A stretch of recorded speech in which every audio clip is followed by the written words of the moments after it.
let's recap last time. Last time you finally made it to shore after the sea battle that you had with the multiple boats. You went upstream and you finally stopped in a town to regather supplies, send the crew on their way to meet them later. It's further south, and you started off on the road to head to Hyperborea. And that's literally where you left it off last time. We're on the road to Hyperborea. Sorry. Chicken boat.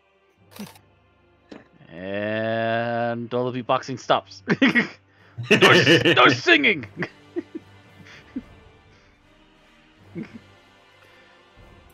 No, I'm sorry. My mental image now is just suddenly seeing Bing Crosby and Bob Hope coming up singing Road to Hyperborea as we just ride by, whip out the sword, and just whoa!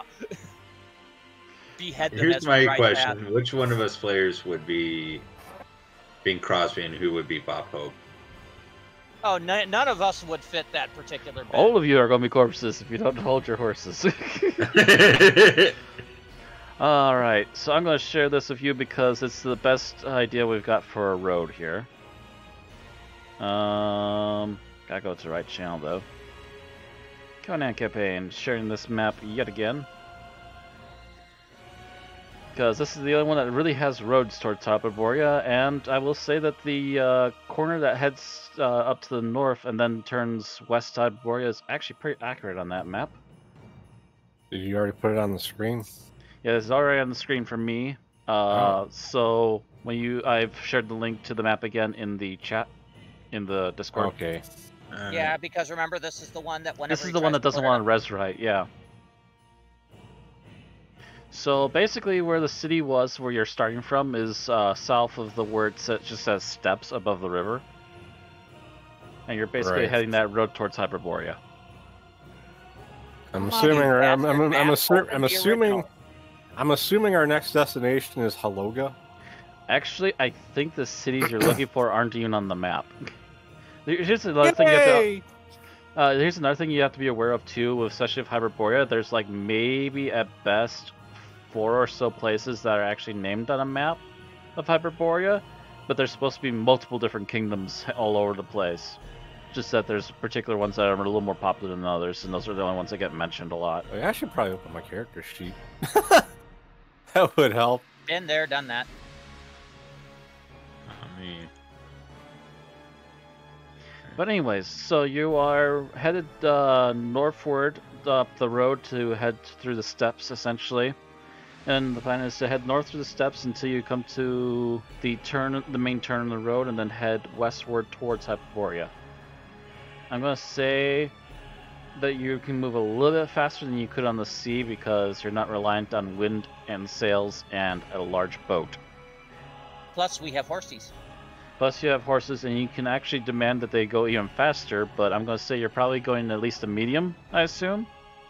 Well, we're not going to be running them all out because we don't want to freaking run them to death. Yeah, you're not going to be running them to death, so you're going at about a medium pace. One quick question. Did we discuss... I'm assuming we brought... I'm assuming we at least brought Velena's wolf with us. Yeah.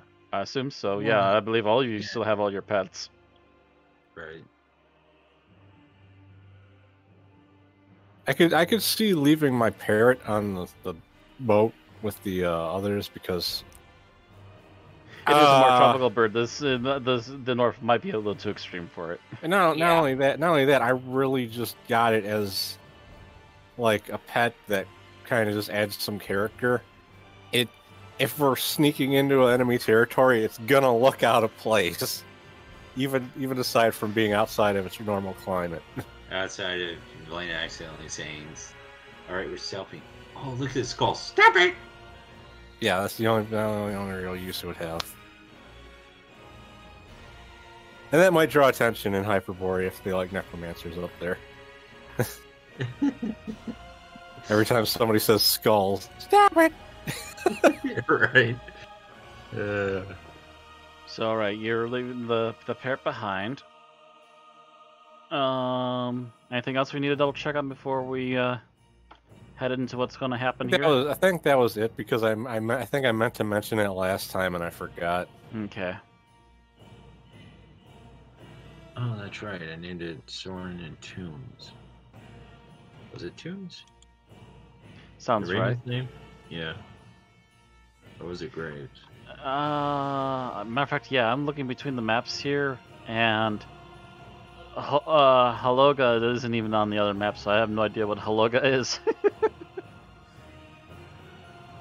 Like, you know, Zareth, you should do what I do and have like a word pad or notepad open, and so you can make notes as we're Right. playing.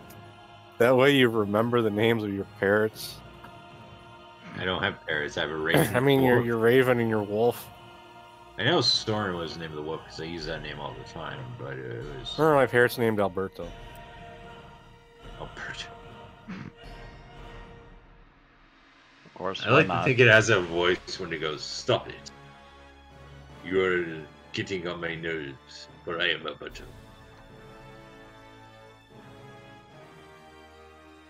I just picture a Fabio type parrot when I hear Alberto. I am Alberto the parrot. You did not give me a cracker. Prepare to die. Peck, peck, peck, peck.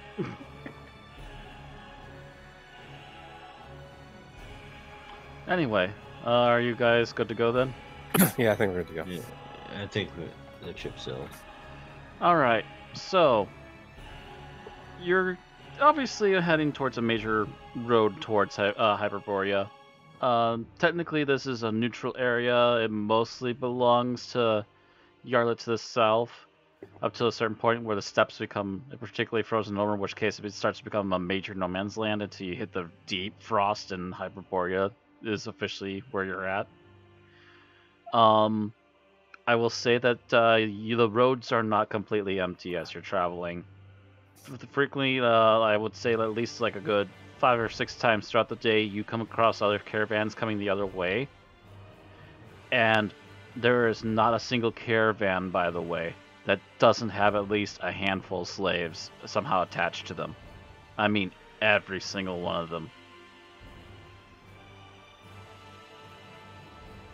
Some of them look like they're just there to be part of the caravan. Some of them look like they're part of trade because they're still stuck in like cages and stuff in the back of the carts. But you're seeing a lot of them getting moved around, and you even catch up, since you're keeping a decent speed, a lot of the carts can't keep up to your speed. You do come across at least 1 or 2 caravans going in your same direction, and they also seem to be carting people towards Hyperborea. Just something that's going to be very prevalent as you get closer and closer. Right. It's one of those things that are just kind of like, I wish I could do something about that. Yeah, But I can't. I wouldn't be surprised if a lot of you, especially Theobald, would have the temptation to want to do something about it, but you also see that they're all heavily guarded, and you get the feeling that the slave trade in particular seems to be very popular up here. You can't start a war with a whole country to free people, unfortunately. Yeah, you start fight with one caravan, more than likely about several others will suddenly pop up in the midst of your fight and join in against you. It's going to be a mess if you try. Is there any caravans headed towards Hyperborea or? Like I said, you catch up to at least 2 of them. All right. Mind you, if anybody in there looks at us funny, I'm going to glare them down. Oh, I wouldn't be surprised. They do eye up some of the free peoples, but they know not to try and do anything untold during broad daylight. That'd be stupid of them.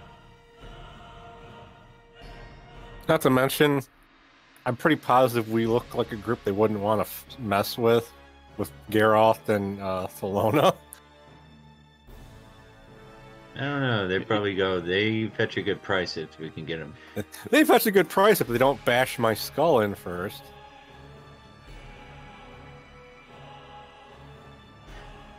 There you do get both, a mixture of both. You get a mixture of not even messing with that, and you get a mixture of not the time and place. Yeah, the second I see the look that says not the time and place, they get glared at hardcore. Yep. Geralt is not a stranger to Hyperborean hospitalities, air quotes, so he's glared at a few of them too.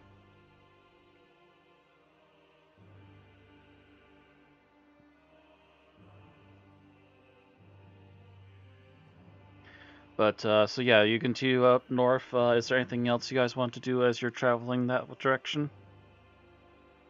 Not particularly.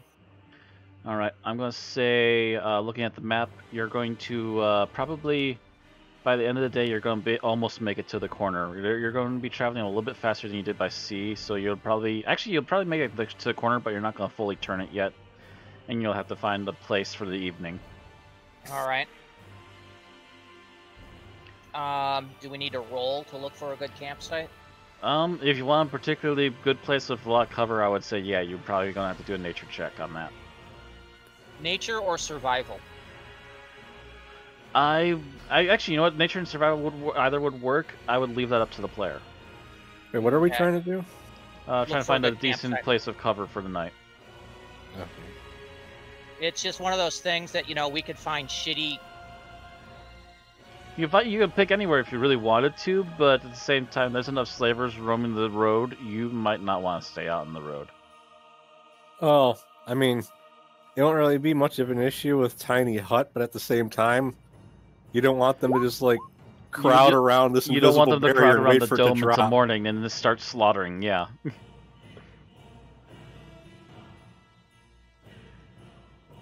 You got a 12. Okay, I'm gonna say yeah. You don't like find a perfect place to completely hide yourselves, but you do find a couple of decent-sized rocks that you can bring the party around to, and you can hide yourselves there. And anyone who wishes to can try and make a tiny hut over the campsite, so you can try and blend in. Because I do believe, if I'm not mistaken, that particular spell allows you to hide the outside.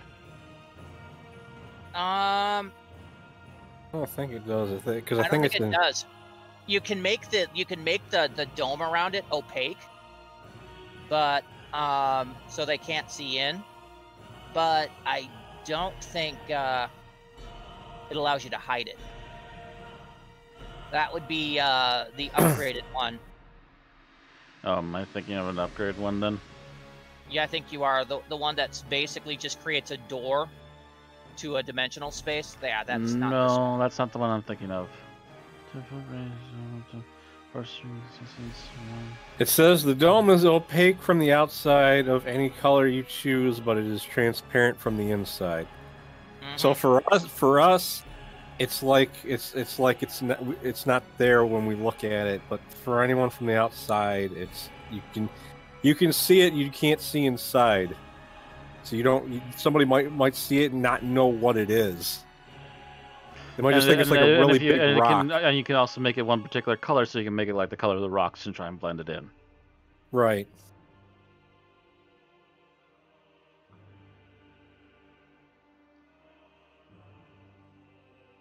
So it was tiny hut I was thinking of. I was right.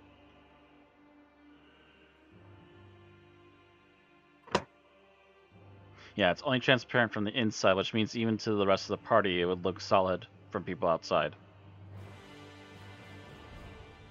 So, before we actually settle in for the night, should we try and do some hunting?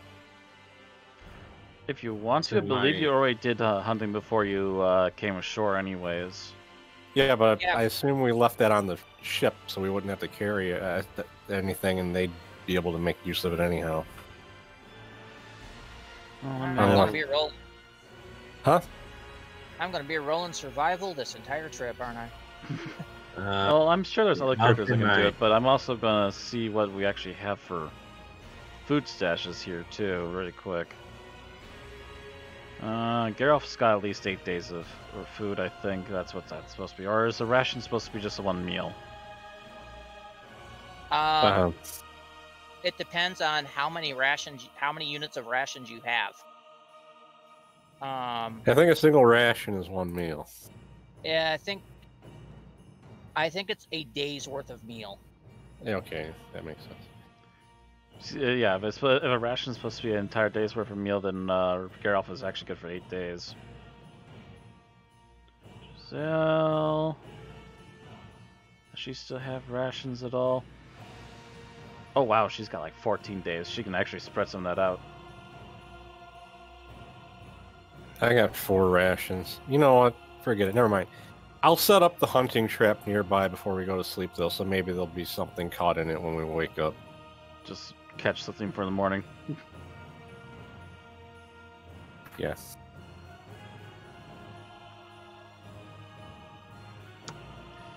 I I am looking that up about rations while we're doing this, by the way, just to let you know. Yeah.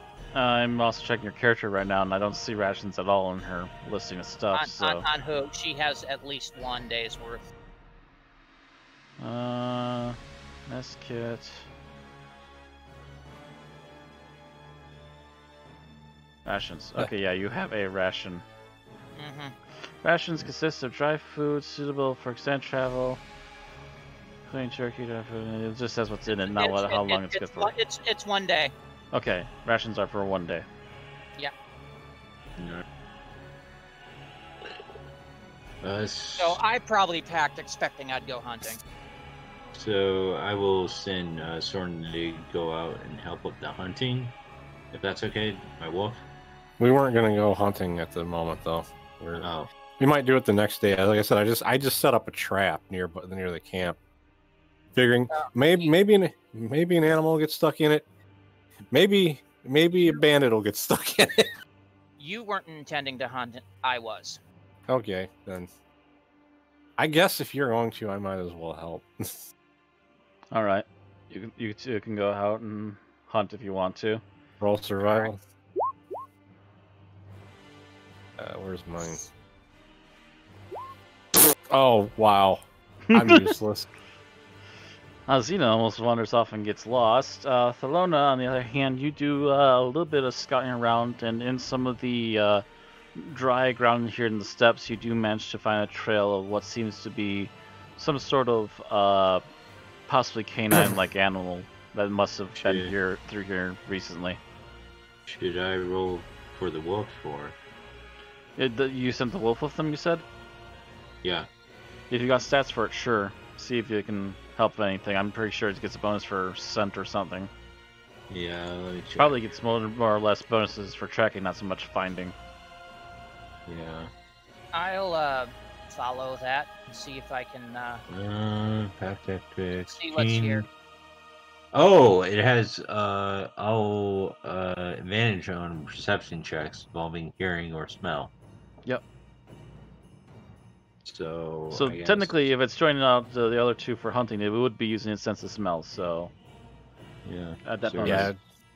So it's gonna be a perception plus 3, so d20 plus 3. Right, d20 plus. Come on, why are you not working with me? Oh, now it does it. There it goes. Yeah. I guess advantage. Ah. Wait, did you just roll? Oh, okay, no, you didn't. For a second, I thought you rolled the same number twice. I was like, really?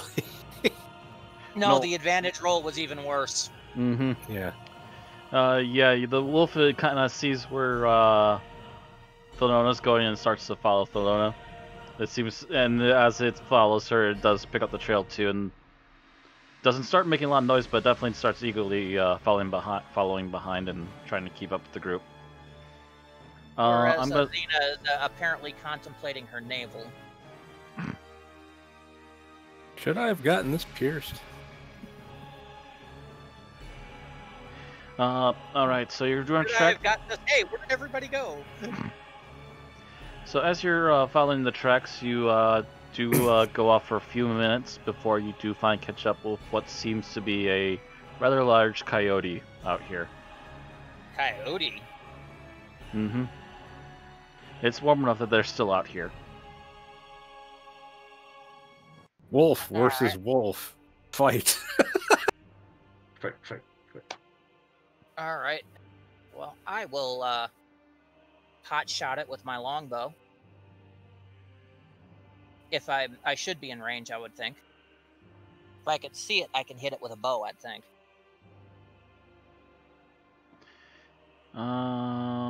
Trying to. I'm going to assume we might as well just use wolf stats on this.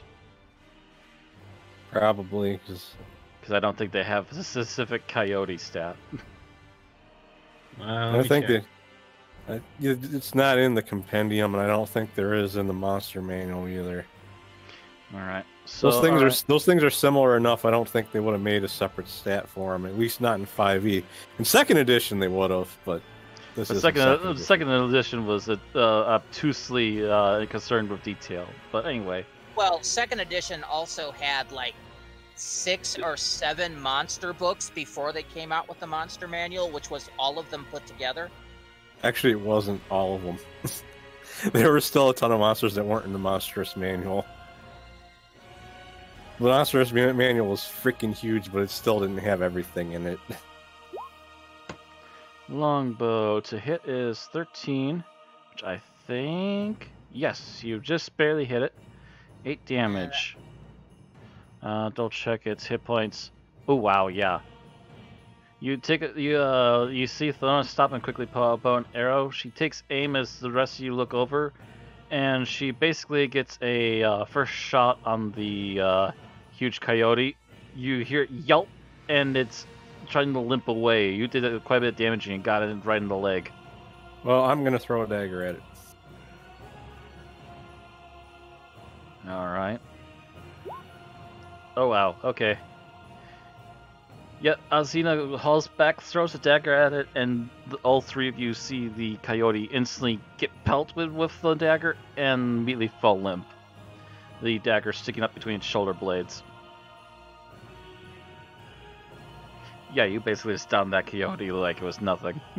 Well, it was a single animal that we had to drop on, so. Mm-hmm. Arna, I was gonna throw my Pokeball.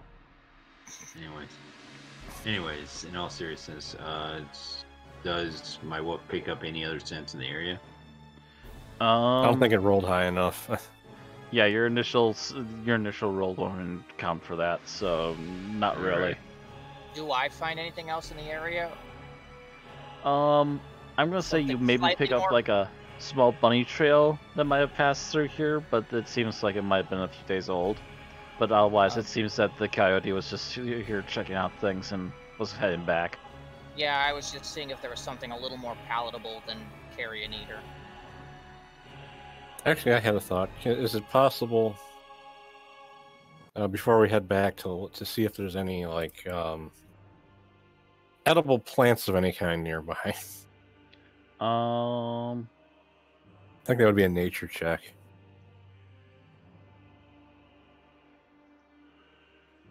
Yeah, that would be their nature or survival check for that. Use whichever one is higher for you. Okay.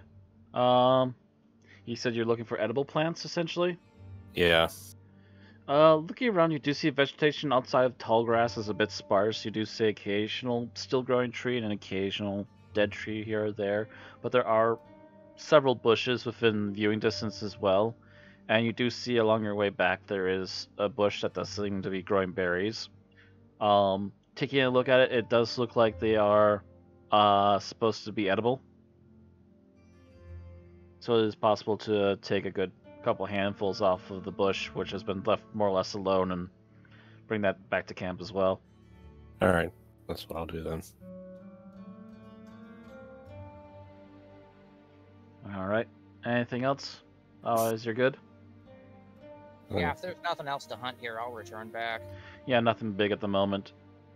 It's alright. You head back to camp. I assume by the time they get back, Valena, you put up the dome then? I'm the one that has the dome. Oh, you're the one that has the dome. Never mind. I think I have a 2-person tent or something. Well, I assume the rest of the camp is getting set up either way. I know a few of them have. I know a few of you have tents if you really feel you need them, and the rest of you all have bedrolls for sure. Yeah. I'm sure, even though we're going to have a dome, I'm sure some people might want the tent anyhow, so that, like, Yeah. if they need to change clothes or something, they can do it in privacy. Mm-hmm. Yeah, Valena will set up her tent. Alright. So you Kelowna get won't back, bother. there's a If small we've fire. If we've explained the magic dome. Oh, Kelowna yeah. won't bother. So the rest you get back, you do see that Helena has set up the tent for herself, at least for now. Geralt and Theobald have rolled out their bags on the ground for now and are just finished getting a fire going. Lana pulls out the fur blanket and bedroll, and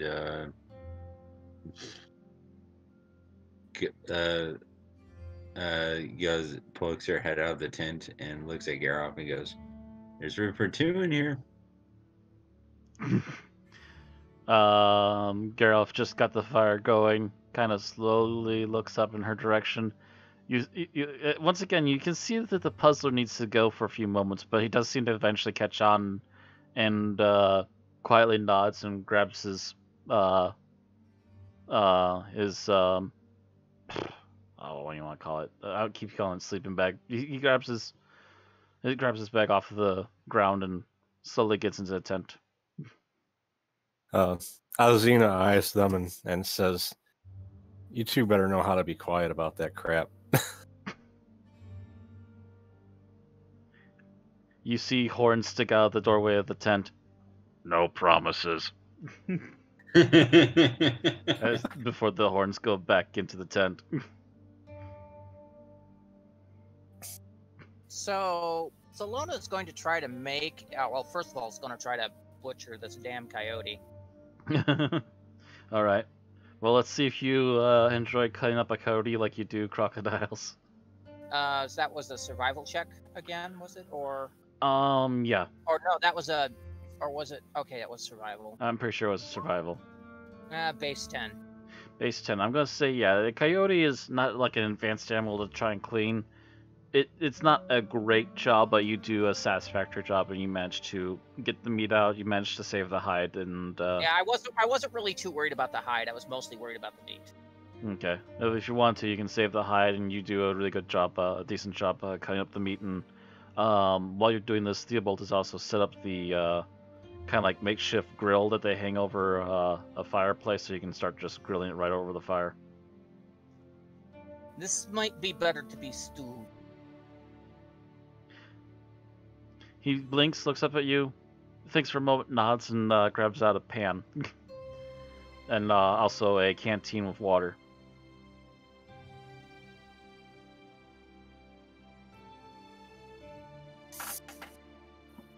With a few moments of balancing, he manages to get the pan to sit perfectly still, add some water, and start adding some of the coyote meat in.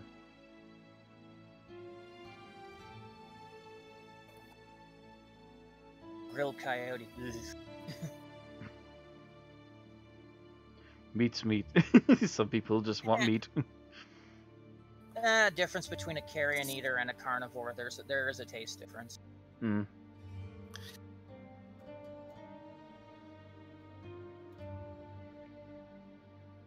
Wolf, no problem. Coyote?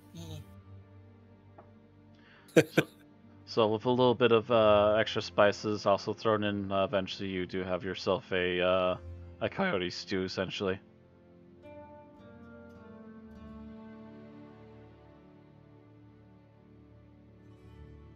And I'm going to subtract one of my rations because I'm pretty positive I had to have eaten one today. Salona's stretching hers and then augmenting with the hunting. Right. Yeah, I'm gonna say also, even with this group, you probably have at least another meal's worth of coyote after this. Okay. Easy enough to preserve. Jerky or whatever. Yeah. So I take it that's it for this Yep. first day on the road. Yep, I cast, whenever we're ready to turn in, I cast Tiny Hut before we go to sleep. All right. So after a little while, the magical dome goes up around the camp, and everyone goes for wherever they're gonna sleep for the night. We pretty much went right from the store right to the road, didn't we? Basically, you got done the market. You all decided, okay, let's get going. Hopped on your horses and basically bolted out of town. Okay. I did 'cause mention a this few isn't- things along the way out, but you basically, yeah, you ended last time just heading right for the road. Yeah, this isn't really a sightseeing trip. We're coming out here specifically to help Valena, so I don't think anyone actually cares about stopping to do anything on the way, unless they need to. All right. No, this is just probably the first chance Thelona had to change out of the freaking crocodile skin outfit and into the standard one she bought at that last place. Yeah, this campsite will be your first chance to do that. Yeah. All right. So I'm gonna say that you don't need to keep watch, but as far as anyone's aware, nothing really happened in the middle of the night. Morning starts to come around. The first of you start to wake up, and you check around you. No one seems to have noticed the dome. You're all fine. Anything get caught in my hunting trap? I'm trying to think, like, what kind of difficulty is your hunting trap? What size is it actually? Let me bring up the stats for it again. I had it up a second ago. Actually, I'm wondering if there's also. Well, you didn't need to move at all. I don't know why you fell down. Well, I don't know exactly how big it is, but it's big enough that it weighs 25 pounds. Sawtooth steel ring that snaps shut when a creature steps on the pressure plate. Affixed by a heavy chain to an immobile object, so I'm probably chained it to a tree. Yeah, Actually, more that's likely you chained it to a big rock or something. You don't find Creature that steps on it has to make a DC 13 dexterity saving throw.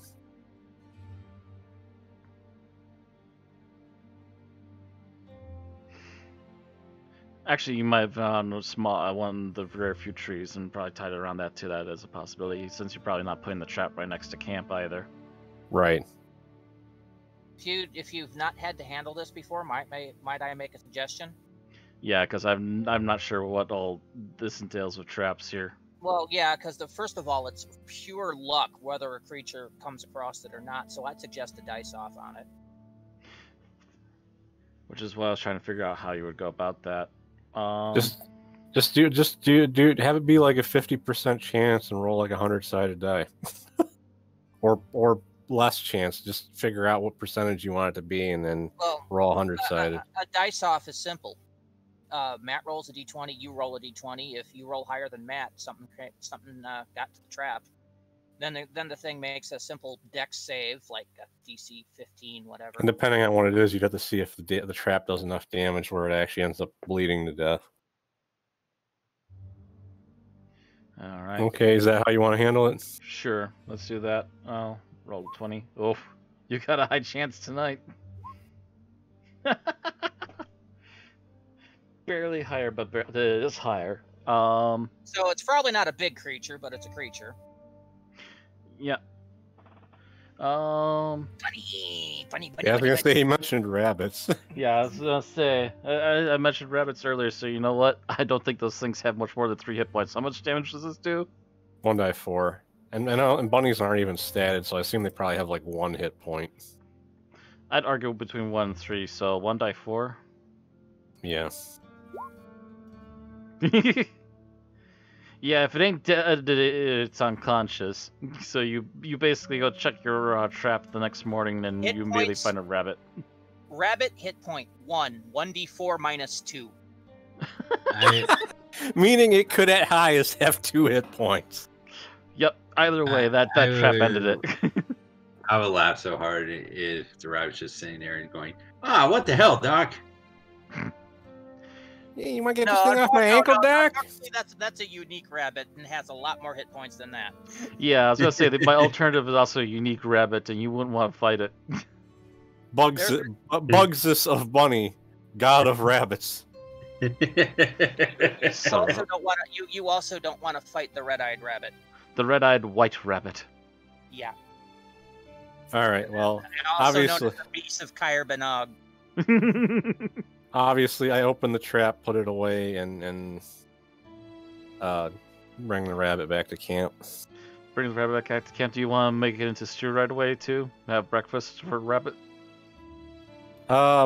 I asked Thelona to skin it or whatever, prepare it because I have a terrible survival roll. All right. So Thelona, as soon as you're awake, you're asked to take care of rabbit that was caught this morning. All right, just a moment. She rolls out of bed, buck naked, doesn't care. Freaking just skins the rabbit in like a minute and a half. Yeah, you barely takes you 30 seconds. So you've basically got a perfect rabbit hide, which you can literally lay out to dry for a few minutes, and you just put all the meat immediately into a new stew.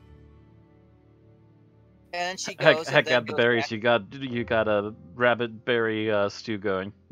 Yeah, that'd be breakfast. Mm-hmm. Yeah, so Valena wakes up. She's in her black dress and comes out and sees Luna completely naked. Looks down her dress and just blushes.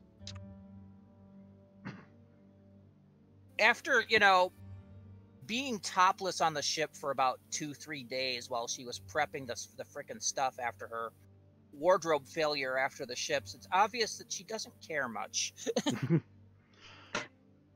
She gets over once that's done. She goes back, washes off the blood, and then proceeds to dress in the new clothing. All right. Yeah, Theobald wasn't in the tent either, so he's probably used to seeing you rampaging around as you do. He's just like, whatever. Yeah, Azina would never behave like that herself, but seeing someone else do it doesn't faze her. Oh, it's. And I'm Geralt being tired from all this romping about, finally comes out of the tent last, and probably doesn't see anything until Therona's halfway dressed anyway. So he's just like, whatever. Ooh, food.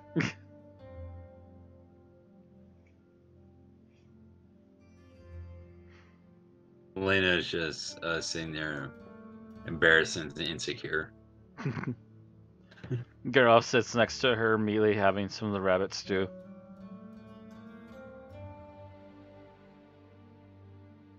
There isn't much of the rabbit stew. I mean, it's one rabbit. Yeah, but you did a very good job cleaning it up. You got most of the meat in there. That's the hard part. And we did throw berries in as well, so it's not just the rabbit. Mm-hmm. It's not a huge breakfast, but it's at least a satisfactory breakfast. Job well done. Oh, God. I just had this real weird picture in my head where it's actually the Trix rabbit we're eating. No more tricks, only rabbit. Silly. Yeah. Because remember, we only have half a brace of conies here, Matt. Silly rabbit, get in my stomach.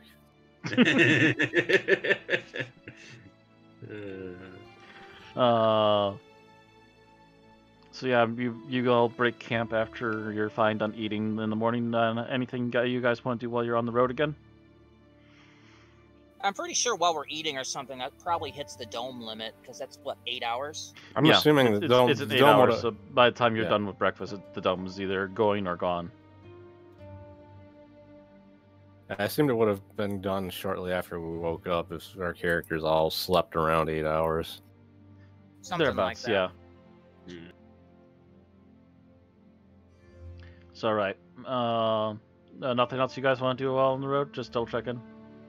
Mind you, I'm probably going to keep an eye out for animal tracks. More food? Yeah. Valiant's gonna look around and see if anyone's spying on them or anything. Okay, you're looking for either a perception or a search check, whichever one is better for you. So I was gonna say, wouldn't it make sense to have your Raven do that for you? She does have a good investigation. No, she doesn't. But yeah, I can try to have the Raven look around.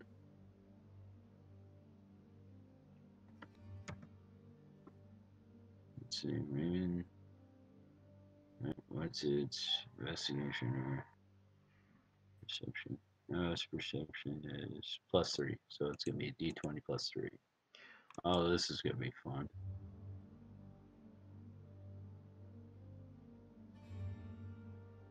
$11.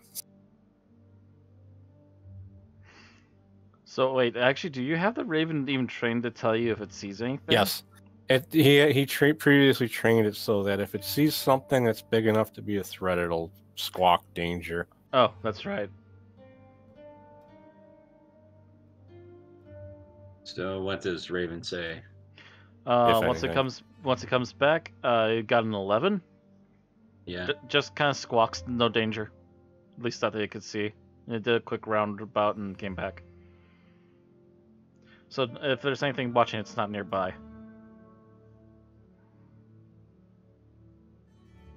Elena is gonna probably just. While are we breaking camp or are we just? Yeah, Yeah, you should be getting on the road by now. Yeah, in fact, Thelona already did a roll to see if she found anything else to hunt as we're traveling. And rolled Right. pretty damn good, too. So Elena's just gonna pack her down, take down her tent, and pack it back on the horse with the bedroll, and just kind of keep herself on the trip, and just kind of look at her little new necklace she hidden. All right. She got from the fertility goddess. Mm-hmm. All right. So you start heading off on the road. Thelona, you do see. You keep seeing all these bloody rabbit tracks. You do occasionally see a few other possibility of other animals too, but nothing big enough to be concerned about for hunting. But I'm going to say that shortly before midday, you do see something unusual come into view off to the right-hand side of the road. Essentially, what you can make of it, it looks like there's a small black divot in the middle of the ground with a little bit of smoke coming out of it. Can you repeat that, Matt? You broke up a little bit. Oh, you essentially can see off to the right-hand side of the road, there seems to be a divot with a stone in the middle and smoke coming out of it. That's interesting. I will. If I'm as I was searching, I was probably in the lead, and I will probably hold my hand up and gesture for a halt. All right. So everyone's gonna halt right behind Thelona then? Yeah. Mm-hmm. I'm not gonna disagree with the barbarian. Not for no reason. Gareth kind of starts to look off in the same direction that she is in. I'm gonna see really quick if he can roll high enough to. Oh yeah. he kind of looks over for a moment. Like, you see him then just kind of squint like, what the fuck? Quickly gets off the horse and moves his backpack and brings out his maul. He's not even gonna. He's actually no. No, it looks really weird. So actually, he is gonna go with the axe. I'll get off the horse, draw my sword. I will get off the horse and draw my flute. All right. Blaine, anything in particular you're gonna do? Elena's gonna remain on the horse and look around and see if she sees anything. All right. Actually, Giselle is also agreeing with that idea. Let's hang back for a moment and observe. Thibault does kind of stay with the main group as they go over to the rock to check it out. So, as you're getting over to this weird spot, it looks like there's like a small, like almost crater-like divot around this area. You see a rock, maybe about the size, about the height of your knee, and maybe about just as wide around, maybe a little bit wider around, so it's a little bit more flat on top. This rock, it's smoking, it looks kind of porous, like there's little holes in it and stuff. But also, as you're looking around, you not only do you see that there's a crater this thing made, but the ground of the crater that this thing made looks kind of oddly pale. And as you continue to look at it even further, you notice that the paleness of the ground kind of starts to branch out away from the crater that this thing is made. It's almost like something has been slowly sucking away all of the color, literally, out of the ground in this area. I want literally everyone to give me perception checks.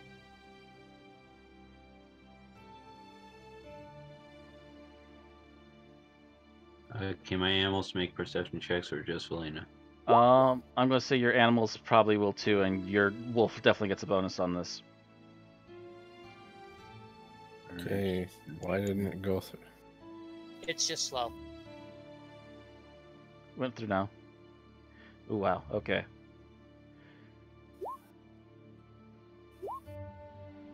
Oh, you guys are terrible. Were those both your animals? Yeah, both my animals, Raven and Whoop, they're just standing there, just like Your animals look dumbfounded and not sure what to think. Actually, doesn't your wolf get a reroll? Oh yeah, he does. Yeah, give your wolf a reroll. He might roll something that doesn't suck this time. Nope, not much better. Better by 1 point. All right. The RNG is hating you tonight. The RNG hates his pets. The pets are just worthless at detecting anything right now. You're forcing me to roll a dice manually? Fuck you. You're gonna roll low. It's apparently what they're saying. You must praise the god Niffle. Apparently he is displeased with you. Alright. Theobald. Well, it's not like it's full on Wheaton yet. Nothing but ones. Oh gosh, why is it? Oh, it's wisdom. I think wisdom was her dump stat. I was gonna say, why on earth is Giselle so low on this? Apparently, wisdom was her dump stat. I think I should have probably made that something else. Oh well. Who just rolled with advantage? Oh, whoops. Re-rolling that one.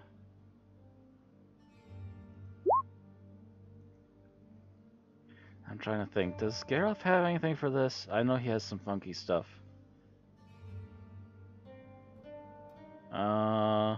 Danger sense or something like that? He's got like he's able to hide better in certain circumstances and stuff. No, it's not better detection. So he's still got normal perception wherever his perception roll is, which is actually +3. Wow. Yeah, most of them rolled suck. I rolled a 22. You rolled a 22, and right behind you is Velena and Theobald. So as you're looking around, because this seems really fishy, immediately, Azina, you stop in your tracks because out of the corner of your eye, you just see this weird swirl of color. It's not quite like anything you've ever seen before, except for maybe like catching a flapping flag in the corner of your eye. But you're well aware there's no flags out here, and nothing's making a sound. What you catch out of the corner of your eye looks to be a combination of blue and yellow swirl. And it's just hanging there in the air, but does seem to be gradually moving as you're all around this rock right now. It takes a few more moments, but as soon as they see you go tense, Theobald and eventually, as well as Velena, finally catches something. As Velena, as you're kind of like wondering if they're looking at you, looking away, then you start to look back, and all of a sudden you catch another swirl out of the corner of your eye. This one is red and green, but it seems to be vaguely moving towards the group near the circle.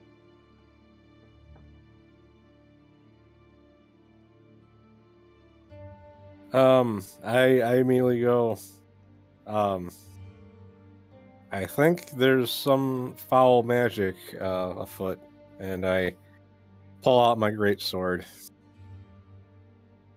All right. Just a second here.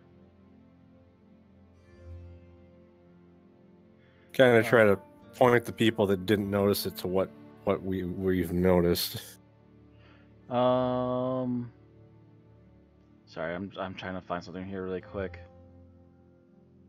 I'm just not seeing it right now for some reason. I'm trying to switch over music because I have most of this planned for you. I also have to lay out the map really quick. Actually, we're gonna go with this.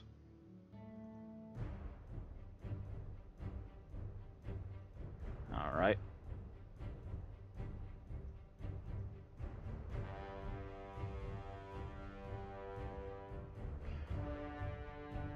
Actually, I need to go back to the other tab really quick. Yeah, because there's no tokens on the map yet. Yeah, I need to copy these.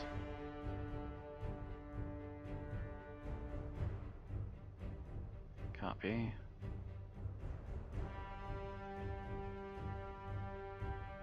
Paste.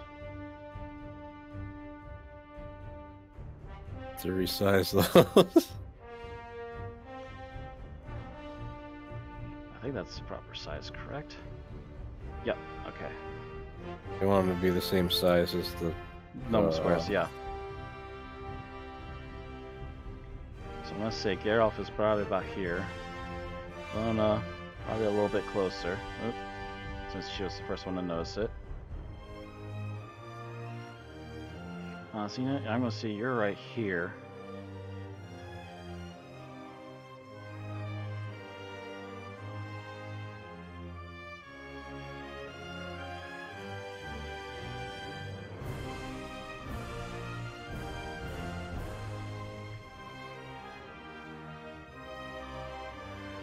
Theobald's probably taking up the back. Trying to be as close to the other group as possible, but also trying to be close enough to be helpful when you guys need in danger. And do you got a token for Velena's wolf? No, I do not. Actually, I can make something really quick here. I can do a search for wolf. While you're setting up, I'll be right back. Yep. Okay. There's a couple of wolves here. Yeah, it does not take much to find something. Boom. Chunker.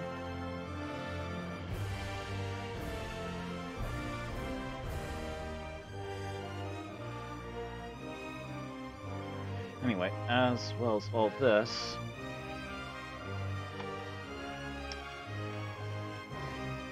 okay, Osina, you saw the blue and yellow one, as I recall. Right. You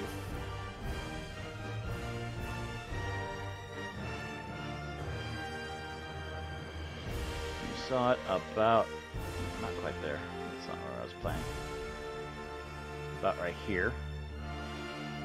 And the other one that that Velena saw is about here. Mind you, you have to be rolling pretty high to notice these, and these are the two you've seen, barely managed to see so far.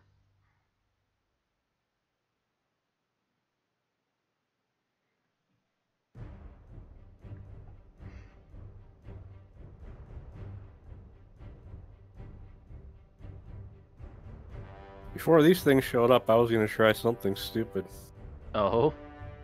I was going to try to use Identify on the... On the stone?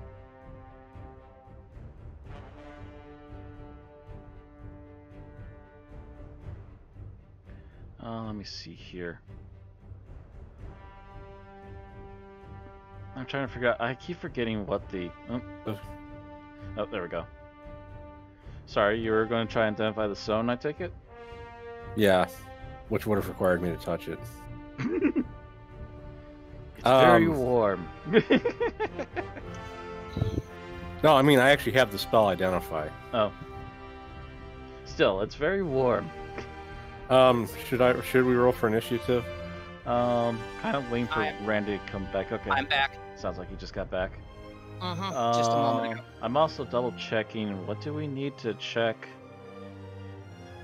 Initiative? I keep forgetting how that's calculated. I know it's like a +2, but where's that? Oh, Dex. Is initiative a Dex bonus? Yeah, it's your Dex bonus. Plus a D20. Yeah. Yeah.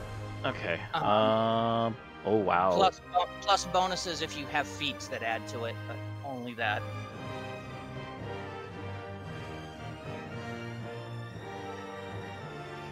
So obviously you're thinking of making a move of aggression on these things because you've noticed them and they're kind of coming closer. Right. All right. So actually what I'm going to do is, because they haven't acted yet and they haven't decided yet, I'm going to allow you guys to actually take the first turn against them. Have I seen them yet, or have there, or am I? You still have trying? not even seen them yet, so you're not Okay. even sure what's going on, other than Ozzy Yeah. got really tense as well as Theobald. Yeah. I pulled my weapon out and I pointed at this one because that's the one that Azina actually saw, to try and get other people to notice what the hell's going on. Did I notice that? give me actually.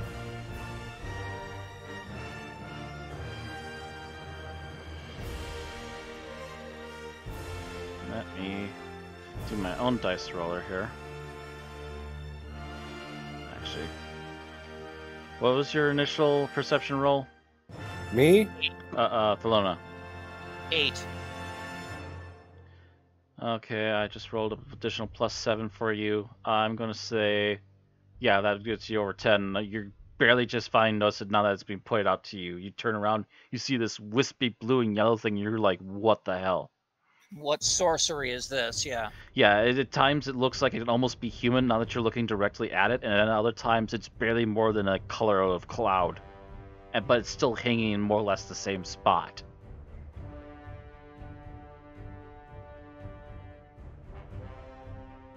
Yes. Technically, it hasn't attacked us yet. So we could try to talk to it. I don't know if that would work. I will say that while it has not actively aggressive yet, it hasn't gotten close enough to act aggressively yet because it's slowly coming towards you. It's not sure if you've even seen it yet. Although you did just point a sword at it, so its attention, when you see it get more humanoid at one point, you do see its head slowly lifting towards you, Xena, now. But then it goes kind of partially cloudy again, so it's hard to tell. I kind of say, if you can communicate and you don't want to die, you better say something. You're gonna take your turn basically to do that? Yeah.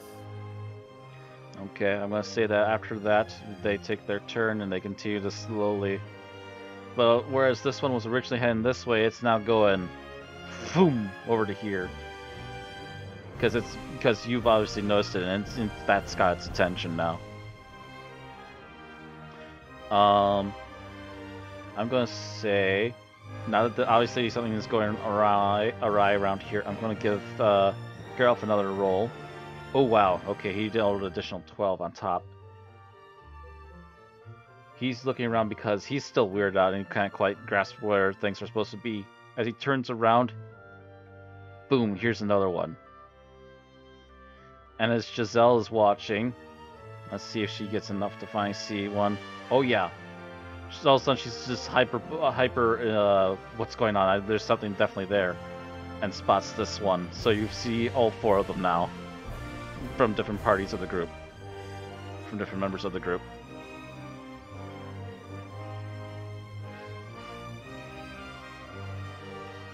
And they don't seem to be talking. Matter of fact, this one, like I said, this one in particular very aggressively started heading your direction. Yeah, that's gonna die. So should we actually roll for initiative now? Yep, it is time for initiative.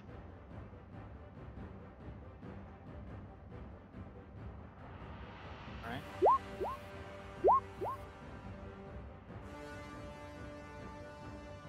Fuck, got a 27 on their initiative.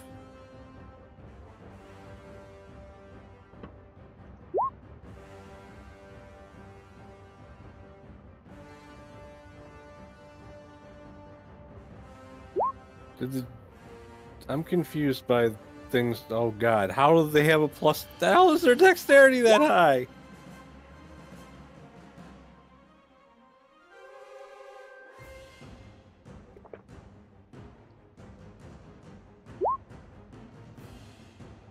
Plus, oh Jesus. +9. Yeah. Means their AC is probably a base 19.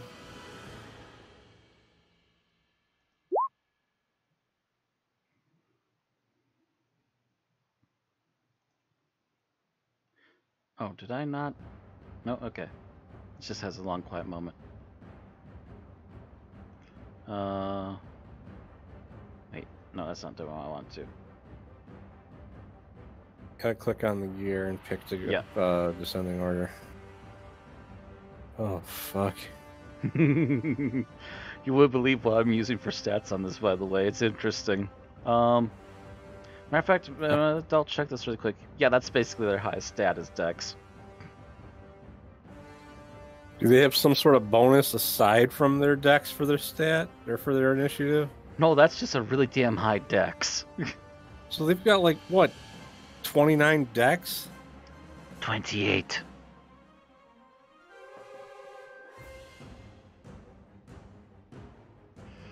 Alright. First one's first. Yep, that one. It immediately has noticed that you have picked it out of the crowd and has wandered right up to you, Azina. It's going to reach out and try and grab you.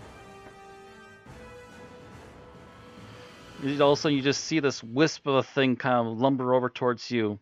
Not making a sound, not even moving the brush as it walks in your general direction, even though it can almost look humanoid at times. And immediately, this long, multicolored limb quickly reaches out to try and grab at you. Double checking some things here, because I got multiple things going on here. I had to take a stat thing from one thing and this from another thing. Actually, no, we're gonna go with this plan. Okay. Actions. Okay, it's got a +4 to hit, yeah.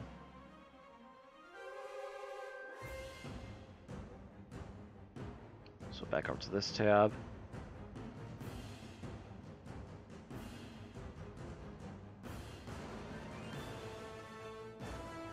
Did it go through? I don't think it did. There we go. That's a nope. Very lucky. That one reached out to snap at you, and you just, as it just barely misses you.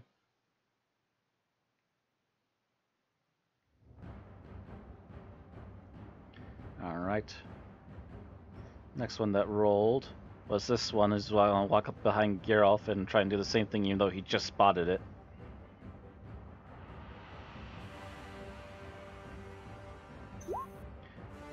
Smacks it away with the axe, barely just missing the grasp. Giselle's turn. She's the fastest one in the group. She's matter of fact, she did see one of the ones that hasn't moved over here yet, and she's immediately going to take a shot at that. Whatever it is, it needs to get away from the rest of the group. By the way, as both of these attack, all of a sudden they become a little bit easier to see.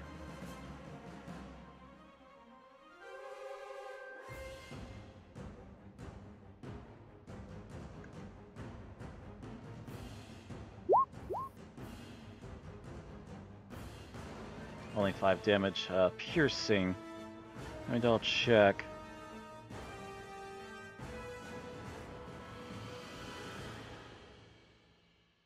Okay.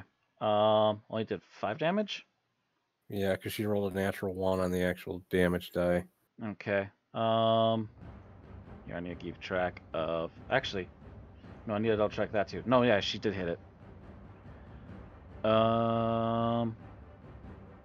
So the additional I need to add to all of them is their hit points. Now that I put them out here.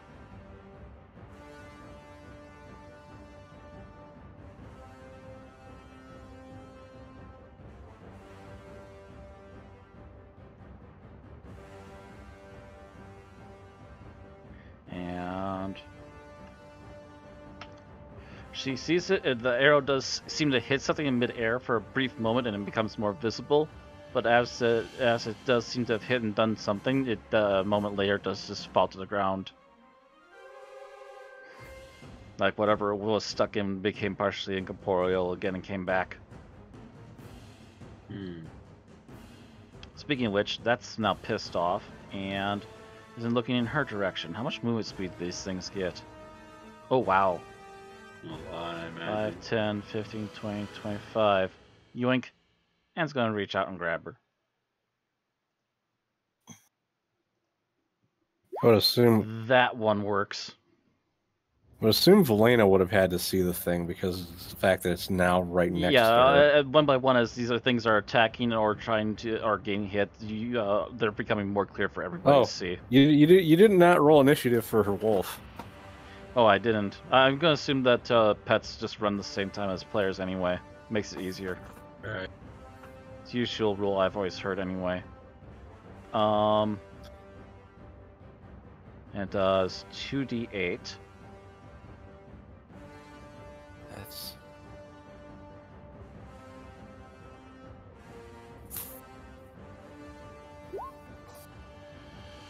Wow, okay.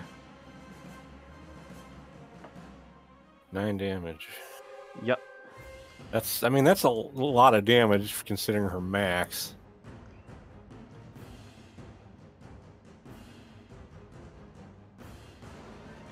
But yeah, essentially you finally do see one of these connect, and it connects with Giselle, and you literally see a spark of energy essentially shoot up from its hand back into what would almost seem like to be the main form of the creature. It seems to be feeding off of energy.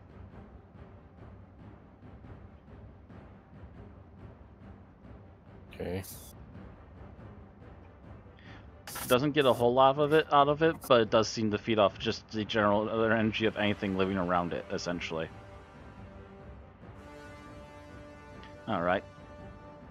This one's noticed it's been noticed too, and immediately goes up to the person who saw him. Skitter. I thought that's the one that Velena saw. No, I maybe Theobald saw the other one too, but he's closer actually. In that case, I forgot who saw what for a moment. Does that touch him? I know his defense is high because of that nice armor he's got. No, it barely missed. He's got 20 armor class? Yeah. Ping! Huh. You don't see or hear anything out of this thing, but you get the Theobald gets the feeling like this thing's intensely annoyed that it missed, because that was very close. And Geralt got almost touched by something, and immediately he's pulling back the axe and going two-handed.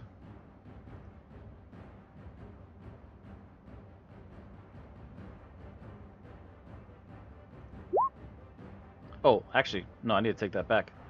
Oh shoot, no, I'm not allowed to happen. Take it. Because you're gonna make him rage. I was gonna make him rage, but not necessary. I'm gonna say that while the arrow attacked earlier, that seemed to stick, but didn't seem like it felt like it did a lot of damage. As Geralt pulls back with the Atlantean axe and gives it a good hearty swing, you do feel like you hear a thud as he actually hits it properly and really good. It seems to connect, the Atlantean weapon seems to connect a lot better than a normal arrow did.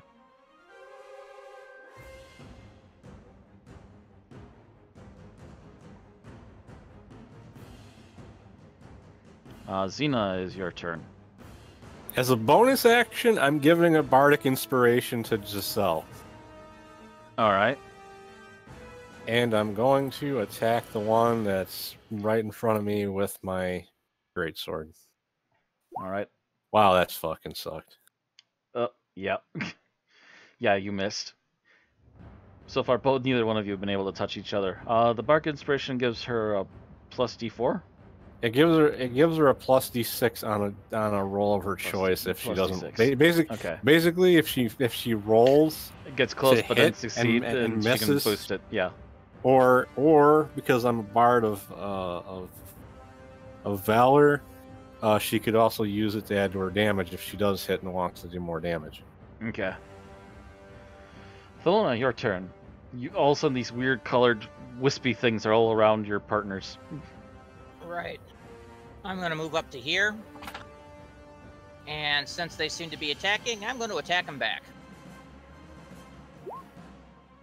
That probably won't hit. You know, I just had a realization. Mm. Even if Geralt wasn't raging, wasn't he supposed to still get 2 attacks? Oh, that's true, actually. You are right about that. He's supposed to get 2 attacks now. And double whiff. Yeah, that's a double whiff, I'm afraid.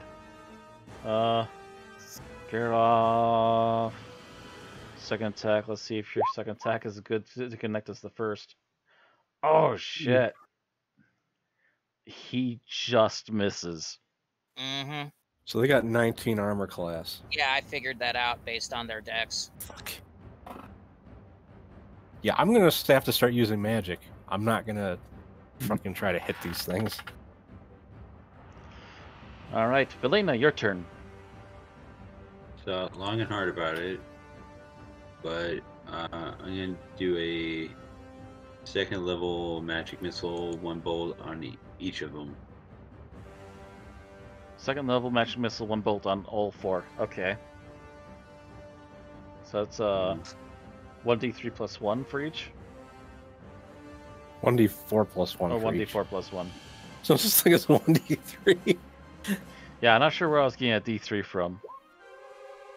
First Assuming one that's- gets 4. That's the one near Giselle. Okay. And the next one near Theobald. 2 damage. The one near Garroth is next. 3 damage. And then the one near Azina. Alright, 3 damage. Alright. Why is this one's hit bar not coming up? Come on. There you go.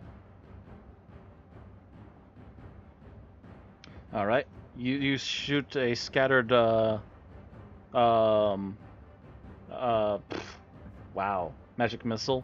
And all of them do hit, and all of them seem to, unlike some of the weapon reactions, you do feel like your magic hit them pretty well. Theobald, he's just barely missed getting reached by this thing, and he's seen the magic bolts and he's seen some of the weapon reactions. He could use his Atlantean weapon, but he's also got an idea of his own. Just raises a armor-covered glove and reaches out to try and grasp whatever it is and put a inflict wounds instead of heal wounds through his magic. So, double checking.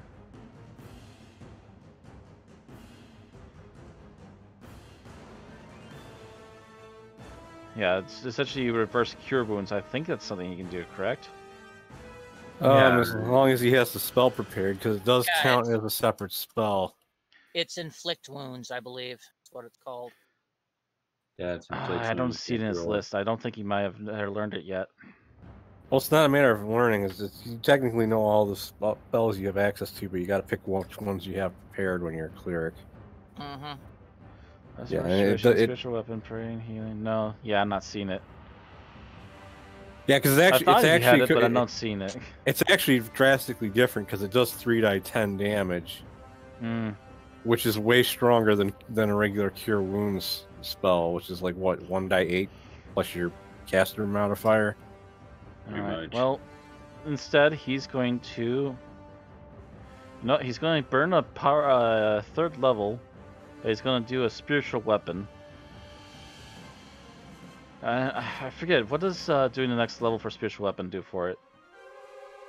It does more damage or something. Oh, that's right. It probably adds like a 1 die to its damage. Oh, hold on. Let me... Because this is in the compendium. Spiritual...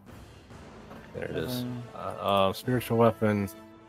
At higher levels, when it increases by 1d8 for every for every hit, yeah. Yeah. Alright, so yeah, he's going to burn a level 3. And he is going to pull out a spiritual weapon. It's the same one that you've seen before a couple times.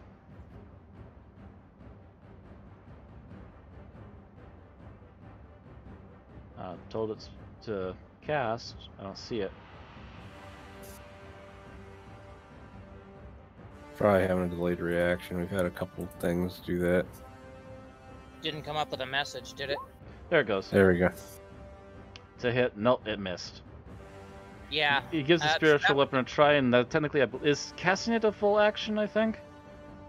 No, It's a cast is a bonus bonus action.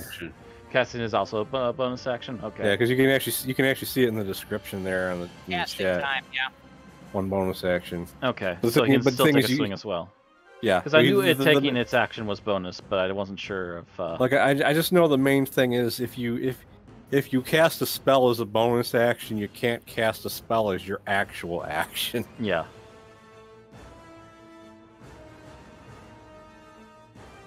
So there's this nice little floaty sword right here now, right next to it, trying to take swings at, but missed. So Theobald just kind of is like, wow, okay, and tries to go for a swing of his own. I thought you could, but only like cantrips. Yeah, you can't trip because it doesn't count as a proper spell. Because they don't require concentration that would be diverted to doing the bonus Yeah, action. I was gonna say in one of my other campaigns as a warlock, it's like for a bonus action hex, regular action eldritch blast. There we go. Once again, he's using the Atlantean longsword he's now gotten since you met the Night Gaunts, and just like the axe, it seems to actually hit really well. And that thing, you can almost see like a spray almost hit the ground, but it evaporates before it touches the ground from the green and red that's made out of.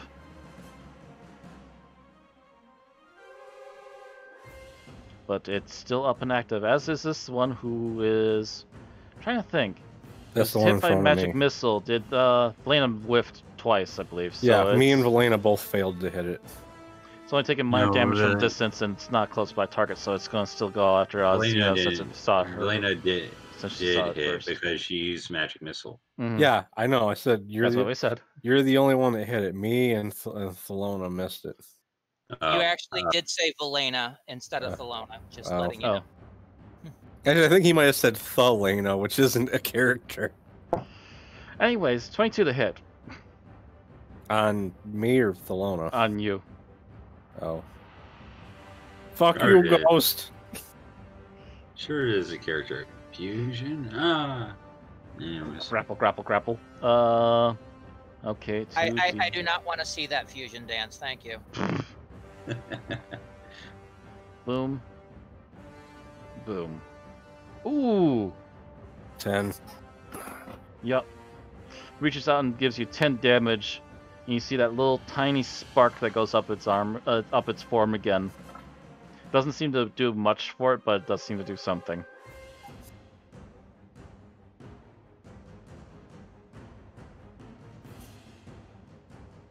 This one's really pissed off that it got hit so hard by the Barbarian and is going to reach out for him again.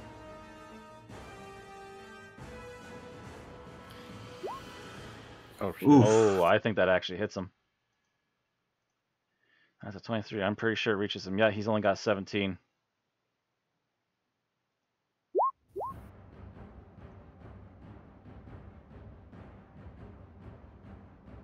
Come on. There's gotta be one more. Here, I'll roll another one and try it again. Oh, now both of them went. Okay. Oh wow, that's another 10 damage. This time the Barbarian, though. The Barbarian can take it. Yeah, he's... Reaches out and you can see him grunt. I can take it better than everybody except the barbarians. I've got one more hit point than Theobald. Giselle now has suddenly got this thing crawling up on her, so she's gonna try and attack it normally now. Actually, It's let's... It's been so long since she's used a melee attack. Yeah, actually, she's gonna go for the melee attack because it's likely to do more damage. Not only that, I think you roll disadvantage if you try to shoot something with a bow and it's right in Yeah, front if of it's you. melee, I think you have to do disadvantage, so she would have to take a bonus action just to try and pull back. Yeah, there's a feat to take that'll fix that, but Mhm. I bet she doesn't have it. Actually... Even with the Bardic Inspiration, there's no point. Cunning action. Okay. Yeah, I don't think she has it. At least not yet. Oof. Yeah, best of +6. That would still. That would be a waste of the inspiration because it would only bring it up to 15, which would still miss. Yeah, she takes a wide swing and it doesn't quite hit, and it manages to avoid her attack. Yeah, she might as well see. To which it replies back in kind. Oof. Oh wow, she got a little luckier that time. This is also why we should have put it on the board. Valena's wolf didn't do anything on her turn. Oh shoot. Yeah, you never did anything with your wolf. I'll do that. Next Yeah, we'll one. give you a double turn next time, as we're coming back around.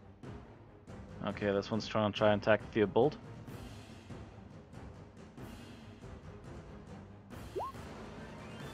Nope. Just that complex, hefty armor of his is just keeping the thing at bay. Geralt gets to go have a swing. He's been now hit, and now he's going to rage. Let me see here. Yeah, he gets a bonus to all damage types, against all damage types. So he's going to take less damage as he's raging, but he also gets to do everything advantage for taking attacks against them now. So Battle Axe and Battle Axe. That's a nope.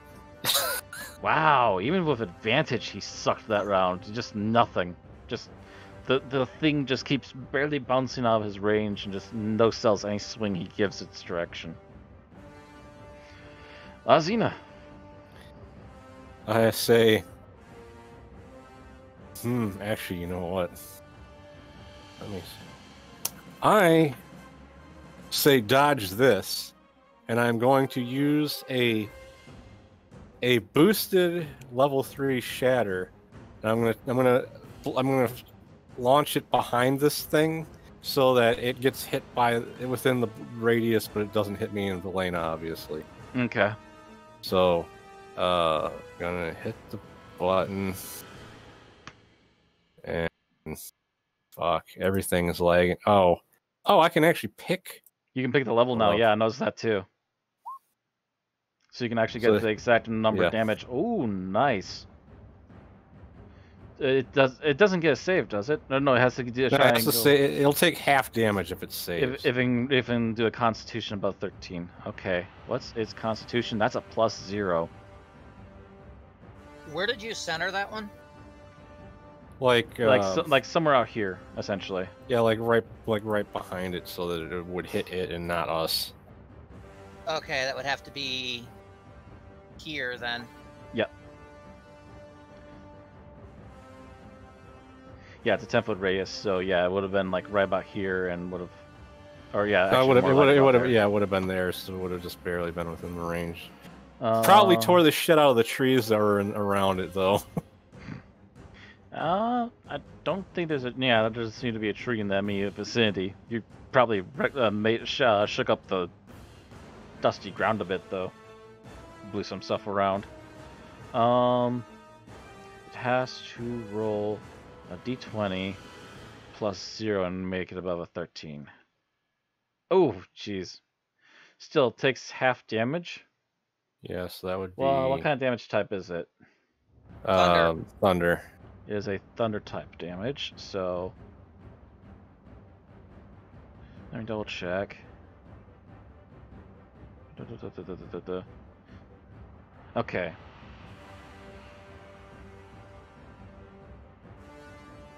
Like that would have been like 8 or 9, depending on how you. I think you round up with that, or you cut down by half, so half of 18 would have been 9. So it made a save to do half damage, and it does hit, but you do notice that it seems to take not as much damage as you kind of hoped it would, but it does seem to suffer something. So like it's resistant to like thunder damage. It's resistant, but it's not didn't fully avoid damage. Yeah.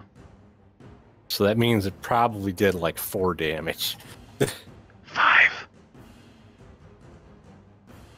Oh fuck! I should have just used vicious mockery on it. Fucking hell. Thelona, it is your turn. All right, I will take another couple swings at this thing. It hasn't hit me, so I'm not raging. Praise to Niffle. Praise to Niffle. Well, you keep rage going even if you're just attacking and not getting hit. Yeah, it's a unique character defect for Thelona. Thank you. Okay. Oof. Total whiff. Double natural ones. Oh, there you go. Good hit. Slicing damage, correct? Slashing. Yeah. Slashing.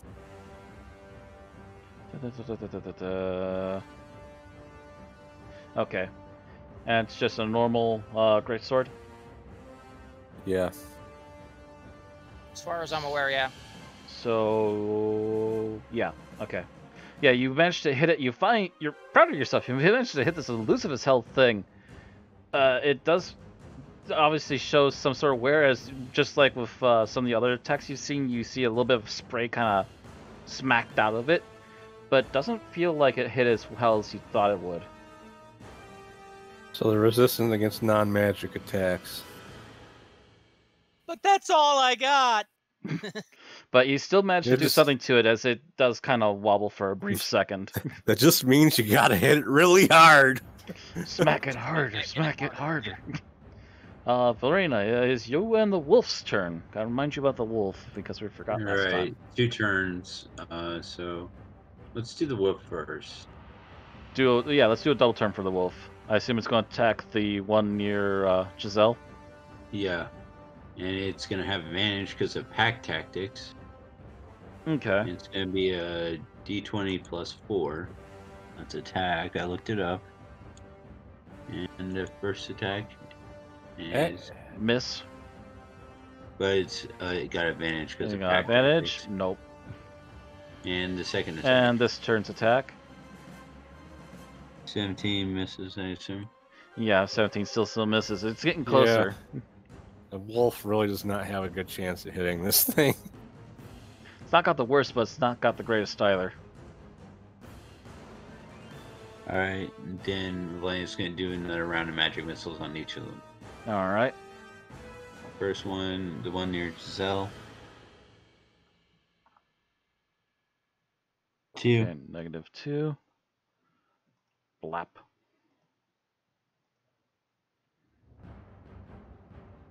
One near Theobald. Next. Let's just say Wait, that 7. was... Oh, it's Oh, on wait. D8. Let me Yeah, try you're again. rolling the wrong dice, yeah. About to say, that's a D6. Yeah, you're supposed to be rolling a D4, I thought. So actually, re-rolling that, yeah, that does one more additional damage to the first one. Alright, so Theobald again. Alright. Okay.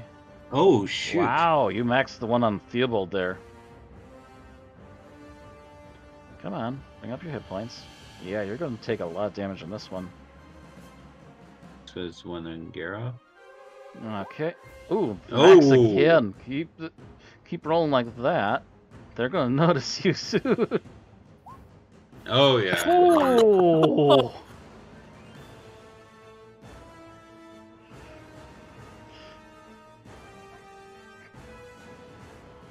Yeah, I already marked out the spell slot. Let's see. No, I did not.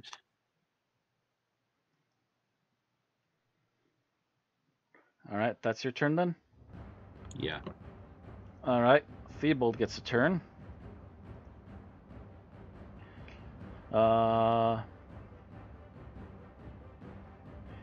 The spiritual weapon gets a chance to attack. It is at a level 3. Hi, you. Stop being laggy. Thank you. Still Wow. whiffing. 19's longsword turn. Yeah, he's not getting anything.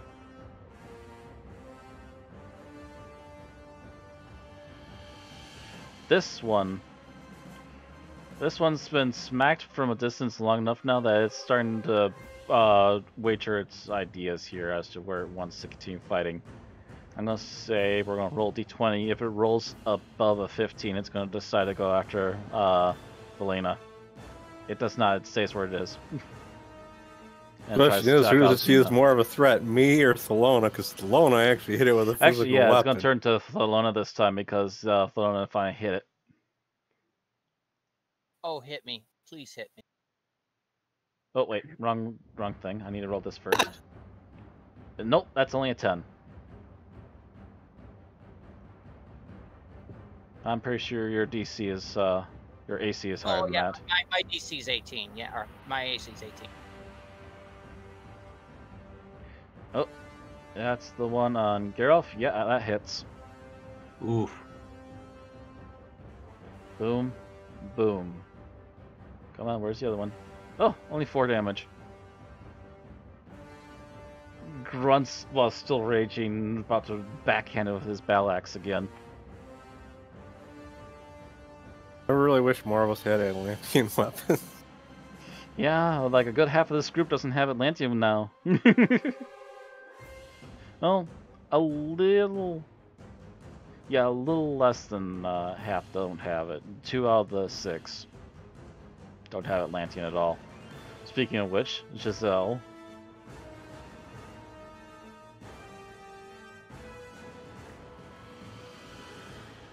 I forgot to give somebody else a bardic inspiration on my turn. Come on, I told it to roll. There we go. Nope. If she used the bardic inspiration and rolled a natural 6, she'd hit. But I don't know if it's worth it. Yeah, to try. it's too far away to be worth it. If it was like 1 or 2 more higher, that would be worth trying for. But that low, it's not worth it. It's going to be a very slim chance lately that she's going to hit that. Speaking of being hit... Hey, I think she might make this one. Yep, she's at a 17. She manages to dodge that particular attack.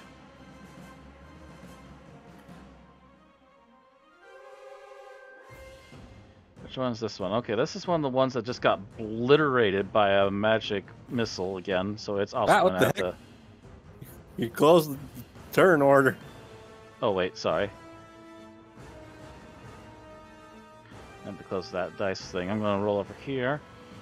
Oh no! It's decided it doesn't like the mage that's been shooting it from a distance, even more so.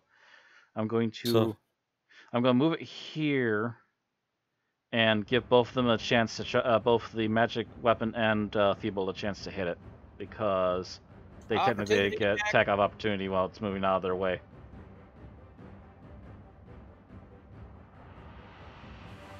Boom. Nope, just shy. Should have given one of those to him.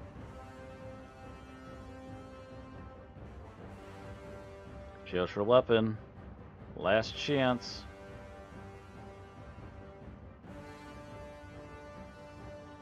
Oh! Oh. And that is a magic weapon, so that means it does not resist. You see Theobald slice through it and just barely miss, but then the glowing Mitra-looking sword spins around and immediately just sunk right into the thick part of it, and you just see this color spray shoot straight up into the air and disperse into nothing. See, this is the point that you really want to have a warlock. Eldritch Blast. Oh! Eldritch Blast, You killed it? Just the spiritual weapon killed it. the mixture of magical weapon and the Atlantean weapon finally killed it, as well as a couple of magic missiles. So now it's down to Geralf's turn. Speaking of which, trying to murder these nasty things.